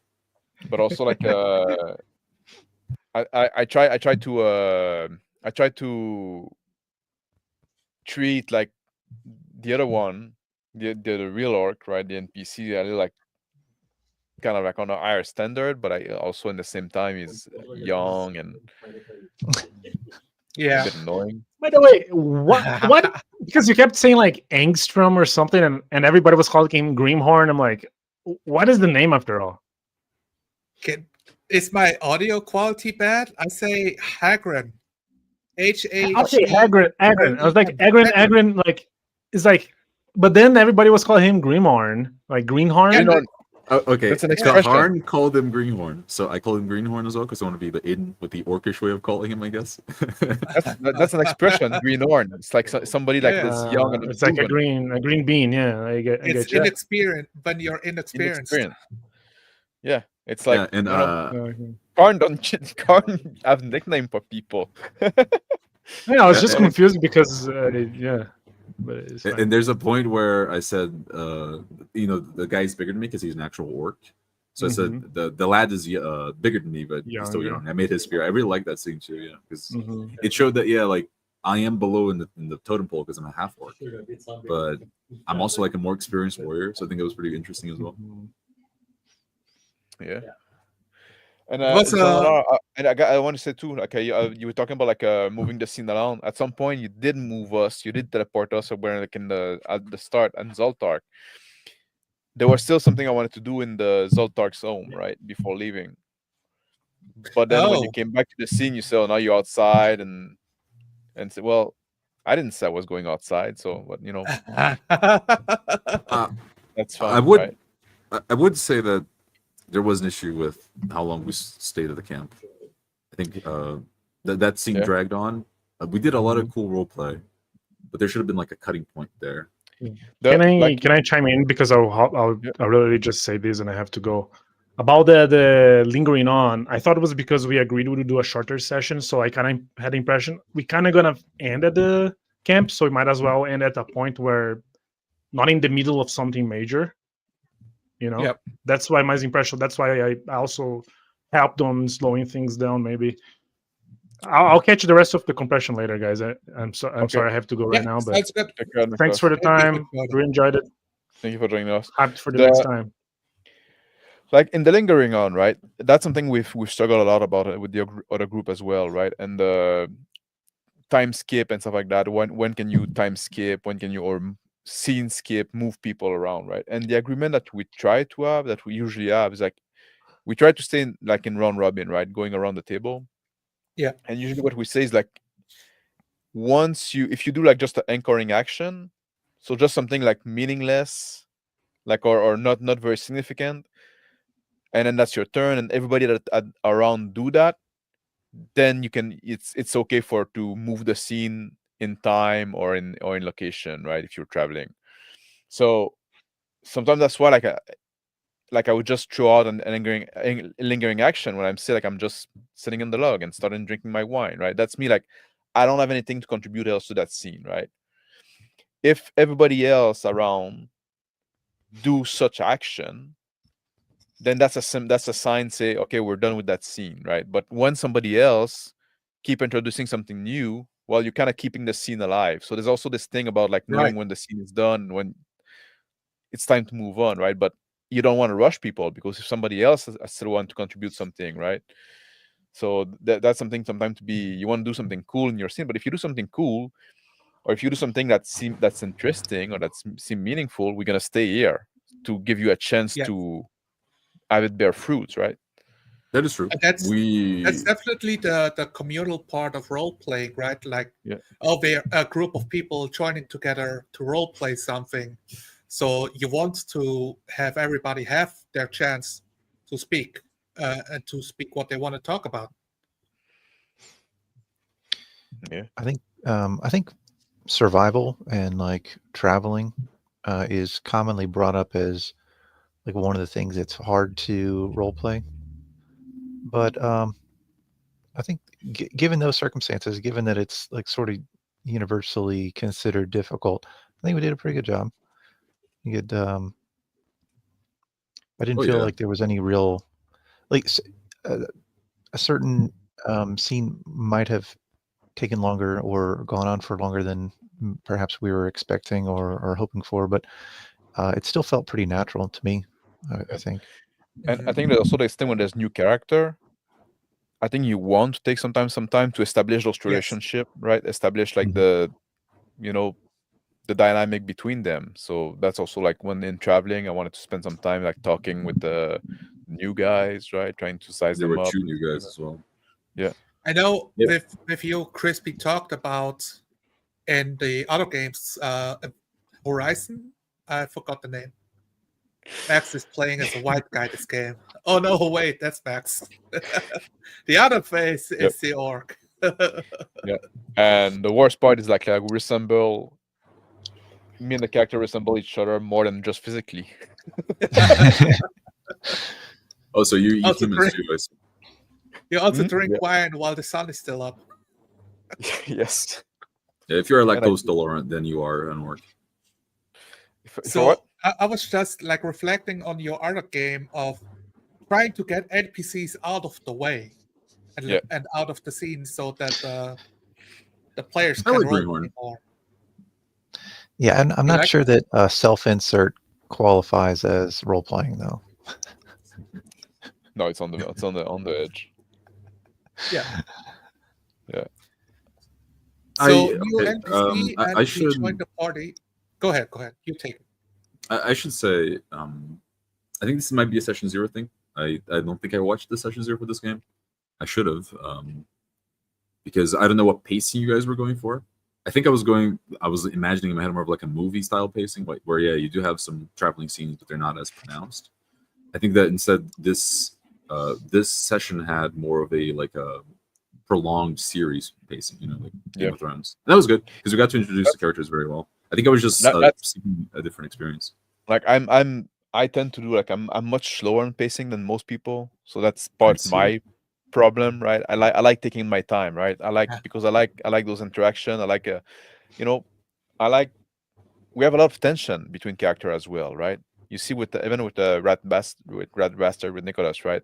Exactly. And I enjoy those little I want to take time in those little scenes, right? When we do stuff and like I made a comment at some point, like Karn, like you just say like, oh, it's only you and Rat I can trust, right? And that's funny because like I can clearly not trust Rat. Yeah, it's perfect. Yeah. And I should say that I think it was very good, high quality roleplay because it wasn't, oh, I take a bite of the bread, I pass you the bread, I take a bite of the bread. No, like even the fact that I brought up like a cracker was like something deeper in the roleplay because my character is more of less of an orc. Yeah. I think every single line he's eating something other than meat. Yeah, exactly. Yeah, and then every single line line back later, right? Yeah, every single line we spoke to one another had like the text, and it also has the subtext behind it, right? Yeah. You can read Yeah, it, like much deeper into what we said. I think that's a good thing, right? Every line should tell something, right? It tells something more, right? And you do something, it's just like, even if it seems meaningless, you can look at something more behind it, right? Just like, and have a little bit of a I think we did that very well. It was instant mashing, and our characters That's did why very well. that's why like I don't mind when we take more time, because it's not just like what Shonner would have called like patty cake, right? It's not just like Yeah, throwing yes. around like in it's not like just a shopping scene that doesn't end, right? There's like you learn something about the character, like you about the dynamic between them, like this always there's always some kind of power play, right? Just like, and it's what I don't Yeah, and I necessarily really want to rush enjoyed that. That's why I said it was high quality roleplay. Yeah, and it was the first time role playing with you, Connor. Was that Connor? Oh, yeah, that was my first time playing as a character in 4D at all. I ran 4D really? games, but I never played them. Yeah, I'm more of a GM, which is what Nicholas mentioned earlier. Yeah. What did you guys think? Well, I That's think good. you did very well. Like you really bring in something in your character, like I guess the you talking in third person, like kind of I find kind of strange sometimes because I'm not used to it. But in the same time, I don't know. Then it wasn't too bothering because it's just like I'm just not used to it. So there's a bit of it's a bit of like a it's talking in third person, but then like I get what you. It's just I don't know. It was just surprising at some point. Yeah, Shonner Go ahead. Shonner roleplayed quite a bit in third person, if I recall correctly, which is fine. I don't think one is better than the other. Yeah, I only roleplayed once with Shonner, and he did it in first person that game. But I think that's also like a part of what we agreed upon in the social contract then. Rick was the GM, and Rick, I think, is the man first person. I don't think that doing it in third person is a problem. I think that flip-flopping through the session was a problem. I should have kept with one until the end. Why we have like this comment every stream? As a barber, just comment every stage of beard growth. Every stream we have this comment from.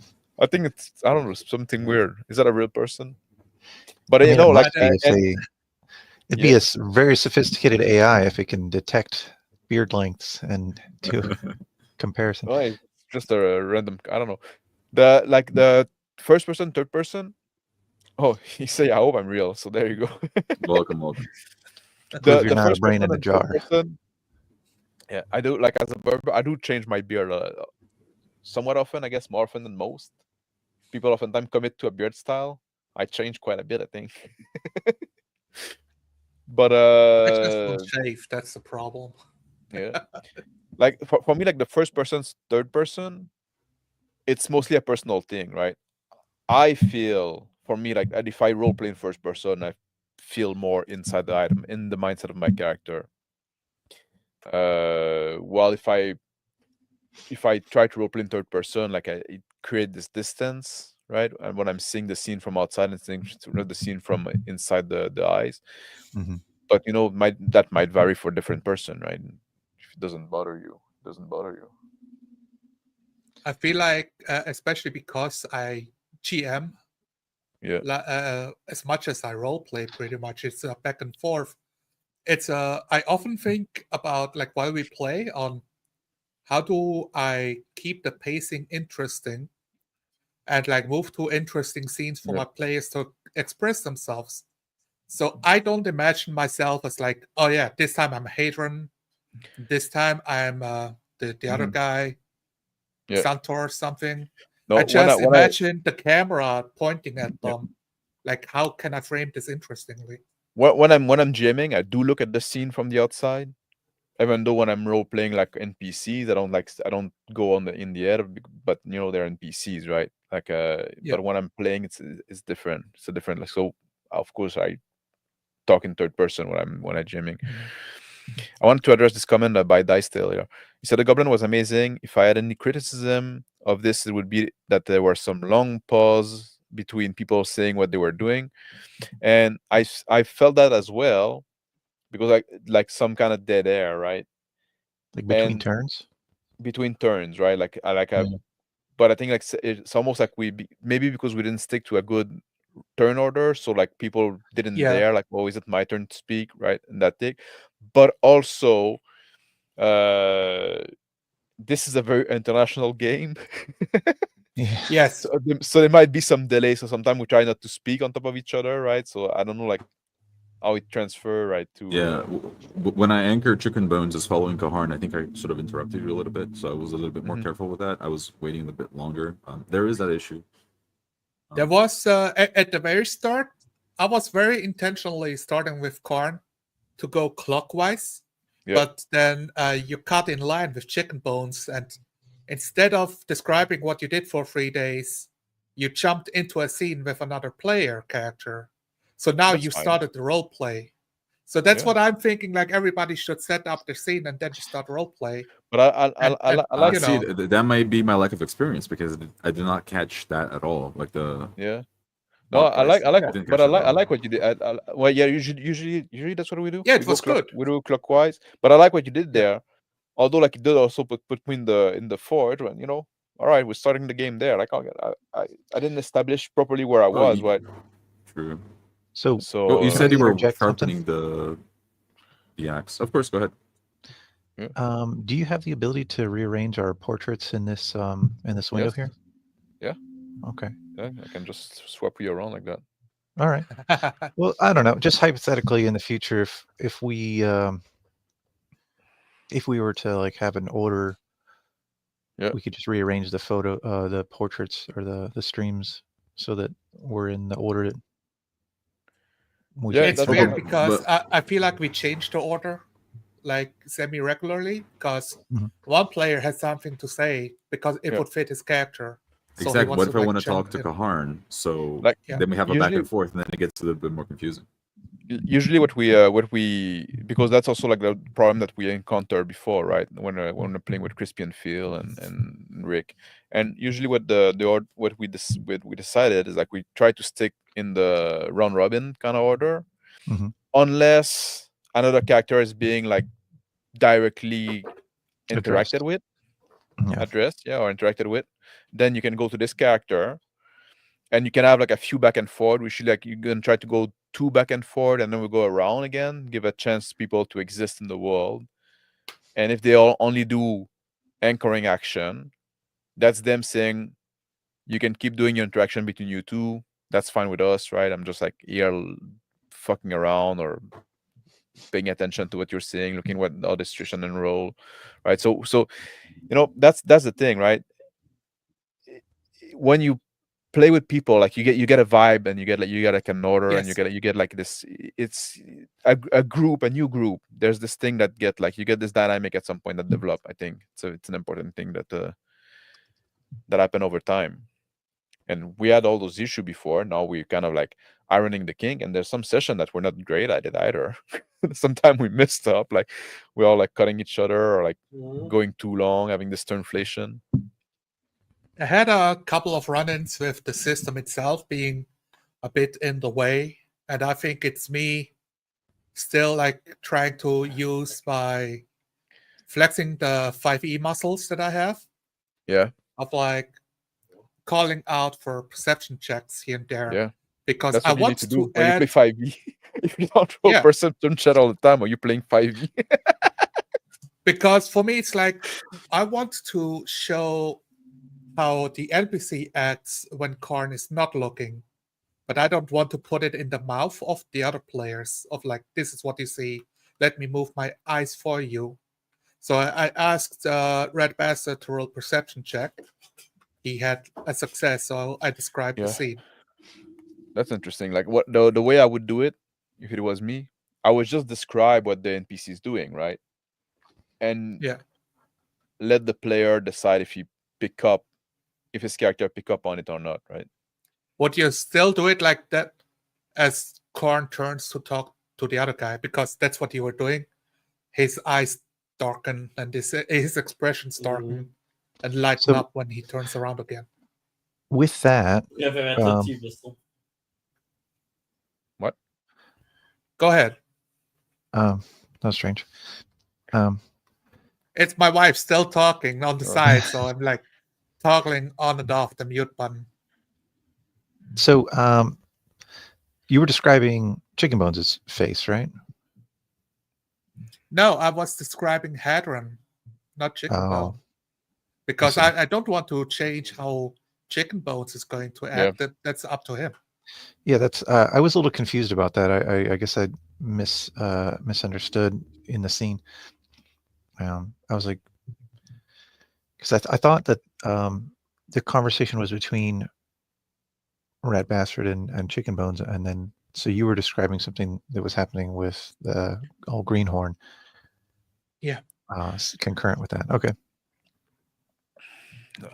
Yeah. I still say you guys are too believable as orcs. Well, you know, I think the first third person come down to your way of thinking. I think more as an author than like an actor. So I tend to third person the game. Also, I don't want to the imagined scene to have built in it. Yeah, but I tried. Yeah, I tried to become the character and be in that scene, right? Just Yeah. like, Yeah. I think am it's an easier. orc. I am an asshole. Just imagine yourself being a dickhead all the time. It's like, I don't it have to becomes very imagine. easy for me. It's natural, like putting on a t-shirt. yeah, I think like Max is saying, like being in the headspace of the character and like trying to view it from the first person perspective. It for me it helps with like decision making and like because if I do that like bird's eye view, if I do that third person's perspective, I have too much like information that I'm trying to like consider. If I make in the first person, I feel like I know what I'm doing. What am I like literally what am I doing with my hands? Like what is on my body right now? Like Yeah. I'm wearing this, I'm sitting here, I'm doing that. I like the way you started eating the ants, and it was so hilarious to me. yes, Well, you said it started crawling around, so like what would I do Yeah. if I had ants crawling on me? Sure, eat them. that was very I good. eat them. Yeah. Yeah, Anything those else, you anchoring scenes guys? are very important. Like yeah. even just like my character like soothing himself by running his fingers on Yeah. the whole symbol. Yeah. Right. It tell you a little something about it. You know, like now, like you don't have to tell me my character is religious. I get it, right? Exactly. Like it's really like a case of show don't tell, right? And like, and omelet eating the ants. That's a very lizard thing to do, right? You have ants running on you, right? It's like, well, you're just eating them. I really like how he ate one, but like got rid of the rest. Like I just wanted to taste. Well, at a certain point, unless I got that long lizard tongue, maybe I got the snake flickery tongue. I can get the elbow, but Yeah. About a couple things. I was trying to introduce more elements because I'm also thinking like, okay, we doing all of the role play, but there's no action. So adding some pushes. I have some ideas and when to bring them up. yeah, I liked that. So I was just like passively just like kind of scribbling in the dirt with a claw, and you added in that the ants started like coming back and stuff. I thought that was pretty neat. Yeah. I didn't get to roll anything this session, and that's okay. I think it was still a very fun session for me. I'm sorry, you said you didn't 40 anything? Is that what you said? You didn't No, roll. I didn't get to roll anything. Oh, Yeah. I've already did quite a bit, I think. Yeah, I made one roll when I was looking for track, and I guess I will never like. I'm supposed to be like a fucking ranger, right? Yes. I always like roll like shit on my every time I try to do a ranger thing. So I'm probably like the worst fucking ranger ever. It's a luck die, man. That's what happens. Yeah. I think I made a mistake of saying what you see after you already told me what you saw. You described your failure. Yes, and I was describing my failure and my frustration, and just like I'm just like, yeah. I guess the track out too old. I just like fucking run my head in the dark, trying to scramble, like not letting anybody a chance to roll for themselves or to look because I'm frustrated. Yeah. Right? It's like, yeah, it's great. It's great. I should have just taken that because I had something in mind of how the failure looks like. I should have just like kept that to myself after you decided to describe it. Yeah, and there's a thing I wanted to say about the action too, right? Like for me, like it's about like it's not that he need a session need action. A session need like conflict and drama and tension, right? And I think you can't have that even if there's no fight, even if there's no like you're not running for your life. Like if there's like just the threat of something happening, right? And sometimes you get that, right? Like there's scheming being done, right? There's like this tension between character about like this push and pull and this like. So for me, that's satisfying enough, right? Just like I don't need blades don't necessarily need to be drawn and like blood don't need, it's like this just the threat that it could happen sometimes. Yeah. Just like Speaking He's of, also going to have a window into the world. My character had like a very interesting relationship with every single other character, even the greenhorn, right? Because he was more of an orc than I was, but I was more of a warrior than he was. So it was like really interesting all around, and I was thoroughly entertained by these interactions and the role play and the subtle like nods that we pulled to one another during that role play. That was very good. I think that my issue with the pacing was mostly out of a different a different expectation I had. I thought I expected more of like a movie-esque pacing, but the series pacing was good too. It's something perhaps that I should have checked in the social content. But it's like I said, I think that's I like when the pacing is kind of player driven. Yeah. But then the player has to understand like don't try to squeeze more juice of a scene when the scene is done, right? Yeah, the Because player kind of has to drive as well, And there is an because of aspect that- of player skill there as well. Yes, because that's and in traditional play, right? You expect at some point that the GM is just gonna, let's skip to the next, and push the scene like kind of forcefully, and we try not to do that. Yes. Like we want to. So there's this thing, and I appreciate there's another letting us like not forcing us like too much. Sometimes a little by accident. But like I appreciate that, right? Just like let us linger in a scene if we want to, but we need to be conscious not to linger on a scene by accident, right? Do it with purpose. If you want to linger linger on a scene if you want, that's fine. But if you have a purpose for it, right? Otherwise, it just becomes biting into the bread and passing it along, right? Yes, I think exactly. that we did that well because and then I take a bite, had and then you. Yeah. Oh, I take a bite. Oh, do you want some? Oh, yeah, I take a bite. I'm sorry. it's You were going to patty say cake, something, right? Yakrep, and I think I interrupted you. Yeah. It'll be right. So I have two things I wanted to say. Number one, are you most likely going to be able to make it to our next session in a fortnight, in 2 weeks? Definitely. Awesome. Good. And the other thing I was going to say is I liked the interaction between you and Korn concerning the wine when he's talking smack about the current war chief for being too distracted by his indulgences, and you're like, aren't you also indulgent? Indulging himself. Look. Yeah. I It would make was sense for wondering- the half orc to have that like work ethic, especially if he became one of the blacksmiths. I was waiting to see I whether really like that. whether it'd be just like whether Korn would kind of let it roll off his back and just like, I don't give a shit about your opinion, or if he would snap and be like angry, like, know your place, trash, like the fuck out of my face. Yeah, that was interesting. Yeah. No, but I really like when you bring like this otherness by being like you're definitely like you're definitely like not fully orc, right? Like in your demeanor, right? Just like you play this half orc and you bring something that is meaningful about it, right? Just like about it's not just like cosmetic, it's not just like cosmetic, like you have something different, like you're not like you don't vibe like you have a different vibe.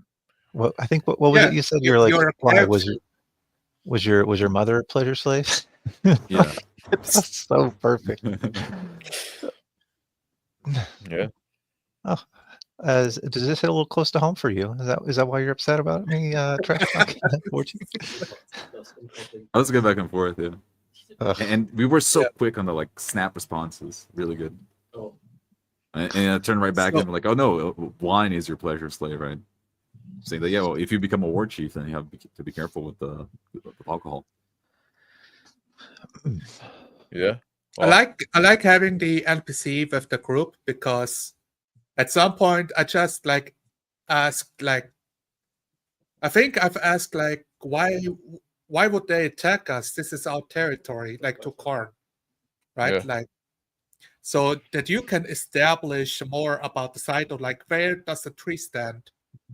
Because it's your area, you know your ways around, and I get to ask you a question, but it's not the GM asking the player. Mhm.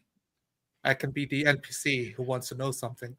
And also, you did introduce something, some other like something there, right? Like him asking about more. Yeah. I have a question. Yeah. That reminds me of the part of like the human remains being removed. When you said you were suspicious, were you trying to make it sound like my character got rid of the bones and like buried them? Because I was actually thinking of Oh no! I during wasn't my going watch, I there. was thinking of getting the skull and like burying it Oh really? without being seen. Yeah, because you know, like they died as warriors, so they deserve a burial.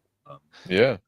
I also had a question about that, because I assumed that the skull was still there, and I interacted with it before you could say anything. So later when the body was missing, I was like, something came and recovered the body, but didn't get the head.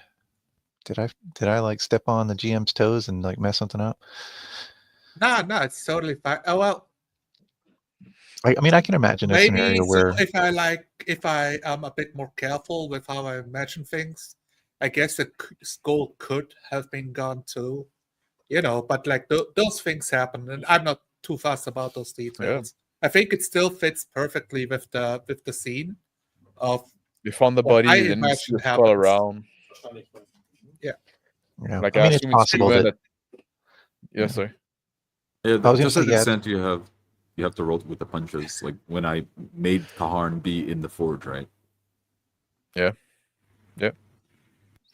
Yep. Or you were checking on the bodies, and I was like, wait, you kept the bodies around? That was what I was thinking. So I'm like, oh yes, they've been dragged off, and you only find like pieces of their armor, of the Yeah, clothing. you know, And you're like, we okay, I check the rope that I hung them on, and then I'm like, wait, you hung them up? Shit. How do I you don't change remember my- yeah, I hang up the body by the feet, and then I butchered it, and then we eat him, and then at the end I chop off the head to keep as a trophy. So So but I really like that, because then I made like, oh, I know exactly what happened, and I added more detail to to establish the scene of why why the fuck are the bodies gone. Now it's a point of now it's a question that needs answers. Mhm. And if you don't answer them, then then it's like a push that I can evolve. When something gets ignored, right? Then it becomes a problem at some point. Yeah, and that's what also like when you introduce like the tree, like I said, like sometimes like I think like I don't know why you went there, to be honest, because like there's enough, right? You could have like brought back something else, right? Just like there's the idea, like sometimes like that's something like sometimes I find GM. I'm not like criticizing necessarily, you know. I don't think it's wrong necessarily. No. It's just a stylistic thing, but I think sometimes like oftentimes GM tend to put a lot in the fire, right? And then you I have to see. juggle this iron, right? Just something I say like be careful with. Well, and I guess It's when you do, been yeah, it's like it's an some ideas I've had since the first session. Yeah. And I'm like, those are elements that play a role in this forest. I just need a good moment to bring them up. Yeah. So when the bodies got removed, I'm like, somebody removed the body somehow, and it's not just an animal because the rope is cut. Mm-hmm. The ants send a signal to the druid because he can read them. If somebody can read them, they will know. If nothing happens, the push will happen. And then the third thought is, this is a good way to end the session. Yeah. Basically. No, what I'm saying is also like because when you have like clearly like we're driven like toward a goal, right? Yeah. And I think when the players are trying to achieve a goal, sometimes like you might as well like kind of like go with that, right? Just like if you always throw a distraction, it becomes frustrating because you can never achieve your goal, right? You can never reach your, Yes. That for sure. Especially, I need to make a video about that. I might do that this week. that's That is a interesting, very good topic. I have a question. Was there any consideration about the system when you made that choice? Because 5e is geared towards the 4 encounters a day or 8 encounters a day kind of thing, right? So Well, I don't you weren't worry here about for our how many- session 0, but we're using a bunch of optional rules, the gritty rules. So like long rests are a week instead of a day, or instead of a night. Those types of things. Oh, I'm gonna talk about that as well. The reason like when I opposed you saying that like you can have consider having a long rest is because like I asked the war chief to get I'll need a few days to rest, right? Because I wanted to get my long rest before going back because I'm out of spell. Yeah, I've used a lot of he my cut you short. it dice, stuff like that, right? So I wanted to have the long rest, but the chief said no, you got to live in 3 days, right? So now like this is part for me, this is part of like, well, the chief doesn't know what it means to go outside and raid anymore. It's been too long since he doesn't know like that, you come back, you need to rest a bit, right? He's pushing and he's rushing things and he's making bad decision. So for me, like that decision became dramatically significant in a sense, like became significant in my reading of the chief and stuff like that. But it's kind of like something that is the mechanics working with the narrative, right? For the tale, right? The chief is disconnected, so that's why like I like I want to oppose you trying to cheat the mechanic because it's I like that a lot. I mean, that's why I agreed with you too. Of there should be consequences, and when the game masters like at home think I'm gonna give the players a freebie, then it cheapens their decisions that they've made. The chieftain said something, but the players could have said, "We need to heal up. We need a week. Give us that, and we will fight and slay and return the Hydra." Instead of like giving it a chance to fail, basically. But now it's the chief sending us where we're not fully rested, setting it up for failure, right? That's basically that's what it is, willingly or not. And I think that's a good tip for roleplay as well, because you're reading into the system and getting in-character information out of it, right? Mm-hmm. That is how the system should intersect. I really like that. Yeah, it's telling you something about the reality of the world, right? And how thing works. I feel a bit bad about Red Bastard gets slapped around all the time. He grabs into a bush and fucking porcupine pierces his hand. Like, yes, if he's just grabbing into the bush, that's exact. I just roll 1d4 piercing damage. It's karma. It's karma for being a treacherous bastard. And he described the porcupine, so he basically read my mind what happened there. Yeah, well, you did it well because I knew it was porcupine too, right? I got it. Same, yeah. So, oh man, you fucking got a porcupine. Yeah. All right. Are we done? Are we wrapping this up? Anything else you want to share? You want to discuss? Yeah. Any last words? It's good on my end. I liked it a lot. Conway doing a great job over here. Yeah. I'm glad you could join us. It's a good addition to the team. Yeah. Nice new dynamic. Yeah, I'm looking forward to the next session. Yeah. Looking forward to the next session too. Thank you, everyone. All right. Yep. God bless everyone. Thank you, everyone that join us to watch live, and everybody that's gonna watch on the replay. And thank especially for the people that join us to play with us. So, Nicholas, Conway, Calvin, and Zonalar for GMing. And we'll see you next time. Bye. Cheers.